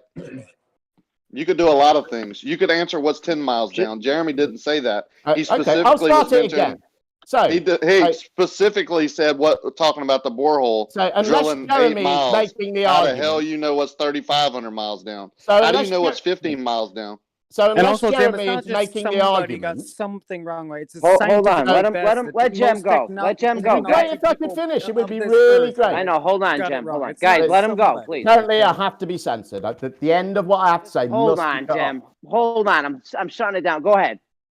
Unless you're making that argument, then you need to demonstrate some sort of connection between the two groups of people who established these two truths. Else you are making the argument that because somebody got something wrong once, then everything Wasn't must be wrong. somebody, Jim. Come on. Yeah, well, What the they fuck? What claim kind of that- logic is that? Yeah, I'm pretty sure that's a valid I know, thing, it's but I don't know the ridiculous, name of it. Paige, isn't it? That's the argument he's No, making. yours. Yeah. Your logic. What's my You logic? got it right. It is Go ahead, ridiculous. That's the Tell argument. me That tell me what you my think logic that's was and his where I got it argument. wrong, Paige. You don't have any. So Jen, how the point is, so my logic's wrong, but I don't have They any were logic. specifically. Do you think that No, might be you illogical, don't. Paige? I think it is. Why don't point you is- stay out of it? Spiraling, and you can't calm down long enough to listen to anybody. Well, you said my logic's wrong. I said, what logic is wrong? You said you don't have any logic. So which Jen, is the it? point- Do I have logic or is it wrong? Which one is true, Yeah, Paige? it's wrong, so it's not Right, logic. okay, so what is wrong with my logic? You're saying that a specific group of people who are studying a specific thing and have got instruments measuring a specific thing, that because they got something wrong, now every other subject, if something's wrong, everything's wrong. That's Jeremy's argument. It's ridiculous. That's my No, that's point. your. Thank you. No, that's it's what you're not. saying. No, He's that's saying. you telling Again, us what Jeremy's argument is, and That we're is saying not. that's not what Jeremy Exactly. Well, said. what's Jeremy's point then? Go ahead, Jeremy. Oh, my goodness. He said, how can this be true? How can you not understand what he said? He said, how can this thing be true? Whatever it was, radius of the Earth or the stuff that all goes down to the Earth's core. How can that be true if this other unconnected thing was incorrect, or some detail of this other unconnected Well, thing let's was have incorrect? what year? I We're don't talking think. about I the think layers. he needs to What year is establish a link between the two groups of people. You're losing and say your mind, how Jim. say how one thing being wrong would What have two impacted groups? the He other was talking thing about being drilling 8 miles down. They got that wrong. How could they know what's even 15 miles down? That's what he was talking about very specifically. Yeah. Now Same you're group of talking people. into You have to unrelated look- things, and you're If- interrupting and censoring people as you do Well, it. I can answer because We don't want your answers anymore. You're Okay. totally Okay, I you're won't answer losing your them. mind, sir. Ask me Maybe you need questions to take that a you break don't and want come me to back. answer. That's a good approach. No, we want you to settle down, Kind of what you've been doing collect so your far. thoughts, and come back with something coherent to But say it's because good that you're you're just admitting babbling. it now that that's what you do. No, you're just babbling. See how it How is? did Cavendish weigh the the alleged weight of the Earth if he didn't even know what was down there? Right? It's definitely going to work, Face. If you just keep trying different ones, I'm bound to bite sooner or later, right? Yeah. Anyway, I've spoiled your fun for long enough. No, so I appreciate you coming in. You livened up the end of the show. Thank you very much, Jem. You can come by anytime. Thank you. My pleasure, mate. And good show. Thank you. See you later, everyone. See you, man. See you, Mike. Later, Jim. All right, guys. Why don't we Later, wrap it up? Jem. It's 8:30 already. Do you guys want to do final thoughts? We can, or we can skip it. 4 more hours. 4 more hours? Shit. 4 more hours. You guys want to do final thought? No? No one seems too excited about that. We'll just call it good. I want to do a fucking final thought. Did you see Jem's tactic? Every time somebody tried to respond, he would just talk over them and then act like he was the one getting interrupted. It's fucking ridiculous. Mm-hmm. That's my fucking final thought. We know this, Jeremy, right? That's why everybody around us, which Brandon couldn't even run the show, is because we all just jumped in on Jem because that's exactly what he does to you on his channel, right? Except he has the mute button, so it's mute you. But good job pointing it out and calling it out, though, Jeremy, because it's kind of a slick little psychological trick there, to accuse someone else of what you're doing. And if you're not paying attention, like sometimes I'm typing or something, someone's not paying attention, and he says that, the first thought in their mind is not going to be usually, oh yeah, Jeremy's interrupting, or Jem is lying, and actually he's interrupting Jeremy. I bet you that's very effective for him in most cases. Mm-hmm. The last two or three, maybe 4 interactions I've had with Jem have been like that. It's fucking ridiculous. Jeremy, it's because that mind, Jem's mind, doesn't want to hear you at all, right? Or me, or Rocky, or Brandon, or anybody, Paige, Montreal. So it's that's the tactic. It's the mind shutdown on his own, right? He's just like, you're interrupting, because he doesn't want to hear what you have to say. Rocky pointed it out as it was happening, but I already knew that's what his tactic is. Oh yeah, it was Ricky. Yeah, nice. All right, guys. Well, anybody else want to do final thoughts? Yeah. Yeah, go For ahead. my final thoughts, I would like to do an impression of Jeremy when he's mad.